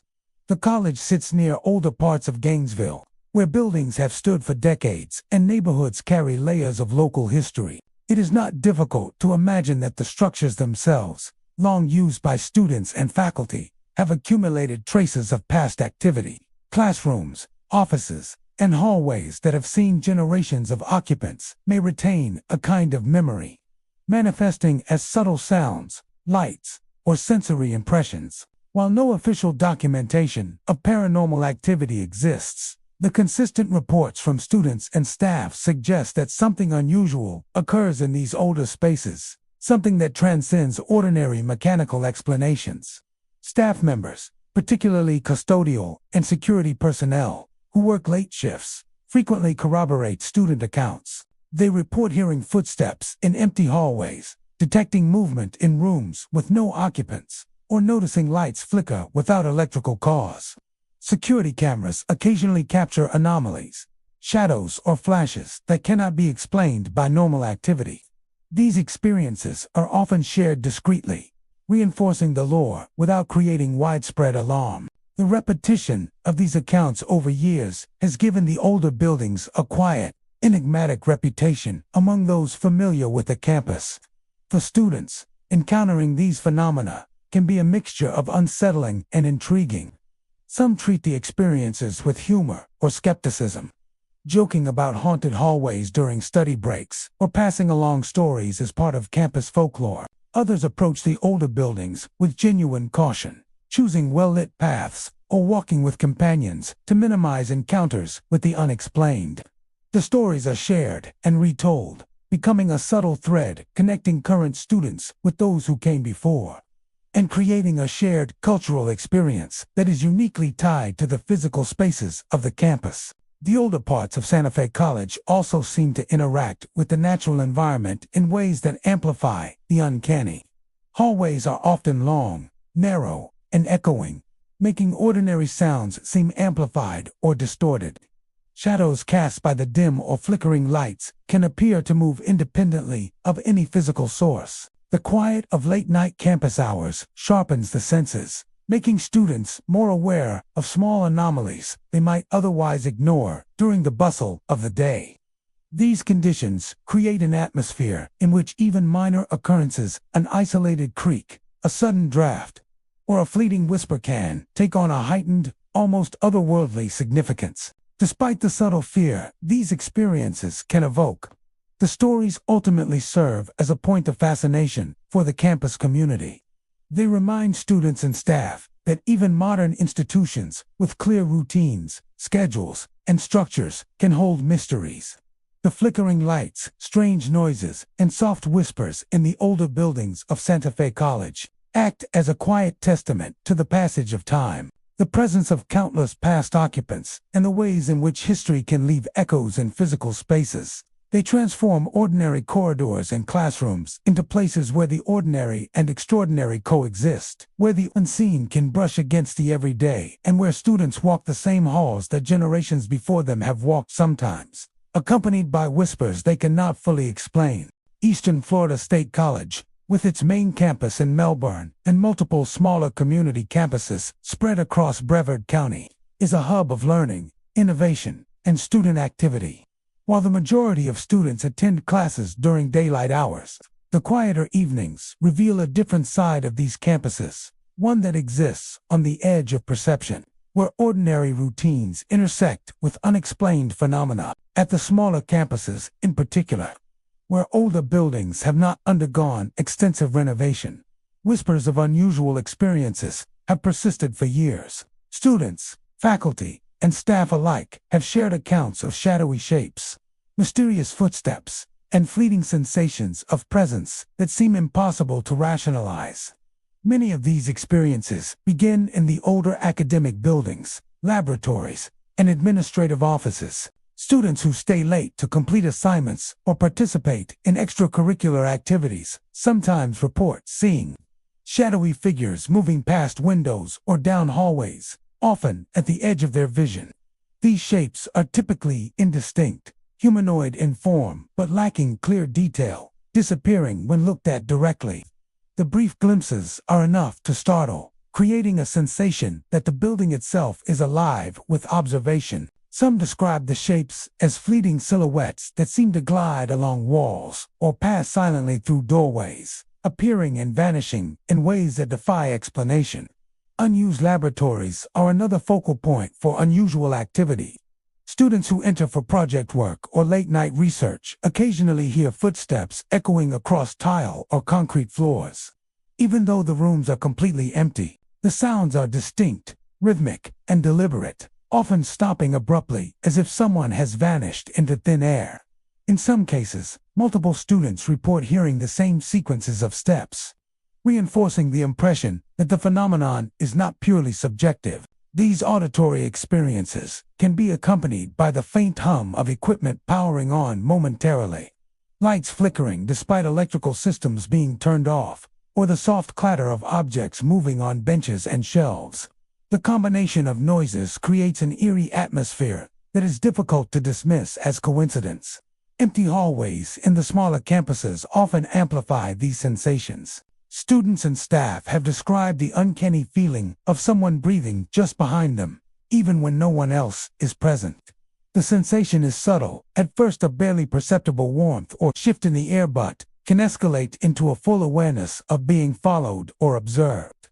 Those who experience this phenomenon frequently find themselves turning around quickly, only to see nothing. Even in well-lit corridors, the sense of presence lingers, leaving a lasting impression that something unseen occupies the space. Over time, such experiences have become part of the collective lore of the campuses, quietly acknowledged by those who work or study there regularly. Shadowy shapes in windows are also commonly reported at night. From the outside, faint silhouettes are sometimes visible moving past frosted or darkened glass, only to vanish when approached. These occurrences are often noted by students walking between buildings after evening classes or returning from parking lots. Staff members have seen similar figures during routine maintenance or security rounds, lending credibility to student reports and fostering a shared sense that certain areas hold a presence beyond the ordinary. The shapes are never threatening, but they carry a palpable sense of mystery and history, as if remnants of past activity linger in these older, less renovated spaces. The architecture and age of the buildings themselves may contribute to these experiences. Many community campuses retain older materials, narrow hallways, and minimal insulation, causing sounds to carry in unusual ways. Floorboards creak, doors shift, and ventilation systems hum, all of which can be misinterpreted in quiet, dimly lit environments. Yet even when environmental explanations are considered, students insist that some experiences cannot be accounted for by structural quirks alone. The timing, consistency, and specificity of the sensations, shadowy figures, footsteps, and the feeling of breath on the neck suggests that something more subtle, intangible, and persistent is at work. Custodial and security staff often provide additional corroboration. Those who work late-night shifts frequently report hearing footsteps echo through empty corridors, doors opening slightly on their own, or encountering fleeting shadows that vanish upon closer inspection.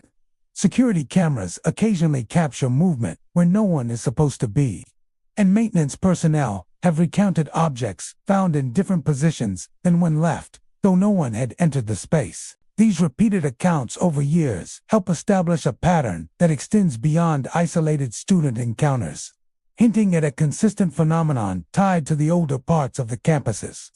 Student culture at Eastern Florida State College has begun to absorb these experiences. Tales of shadowy figures in windows, footsteps in unused labs, and mysterious sensations in hallways are quietly shared in dorms, study groups, and online forums dedicated to campus life. Some students treat them as thrilling curiosities, a way to add mystery to the otherwise routine experience of attending classes.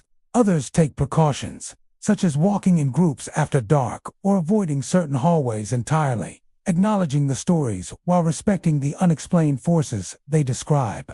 This shared folklore fosters a subtle camaraderie, linking past and present students through encounters with phenomena that remain unaccounted for. Even as campuses expand, renovate, and modernize, the older buildings continue to hold these mysteries. Newer facilities may operate without incident, but the history embedded in the unrenovated structures seems to preserve its presence, a quiet reminder that human activity, memory, and perhaps something more intangible leave traces that persist. For those who frequent the smaller campuses, the subtle signs, the fleeting shadows, the rhythmic footsteps, the sensation of breath or movement serve as a link to the past, an acknowledgement that every campus has layers of experience, some seen, some unseen, all lingering quietly in the spaces where students, faculty, and staff walk each day. Ultimately, the older buildings and community campuses of Eastern Florida State College offer more than classrooms and offices. They are spaces where the ordinary intersects with the unexplained. Shadowy shapes, phantom footsteps, and fleeting sensations of presence create an atmosphere that is both captivating and unsettling. The experiences challenge perception, heighten awareness, and create stories that quietly pass from one student to another. In these places, even the most familiar hallways and labs become sites of subtle mystery, where the echoes of the past persist and the line between the seen and unseen remains blurred, leaving a lasting impression on anyone who ventures into the quieter, less traveled corners of the campus. And so, dear listeners, as the moon climbs high and the campus lamps flicker, remember this: you are never truly alone in these halls. Every stone, every creaking floorboard, every whisper in the stacks carries memory. Unseen eyes may be watching. Half-heard sighs drift across stairwells late at night. Shadows stretch just beyond what your mind dares to name. These universities' places of knowledge and youthful ambition also hold spaces where grief, love, regret, and abandonment refuse to vanish. They are haunted not just by ghosts, but by what was left unfinished, by dreams that failed, by the silent echoes of souls who hoped for more. If you ever walk these campuses at twilight, venture into those aging buildings, or wander the corridors long after everyone else is gone, listen to what the walls might be telling you. If you feel a cold breath, a soft sob, perhaps it is one of them saying, "Don't forget us." Thank you for joining me tonight, exploring Florida's haunted universities. If this sent a chill up your spine, please like, share, and subscribe, because there are more stories waiting in shadows, more whispers yet to be heard. Until next time, keep your lights on and your heart open to what visits after dark.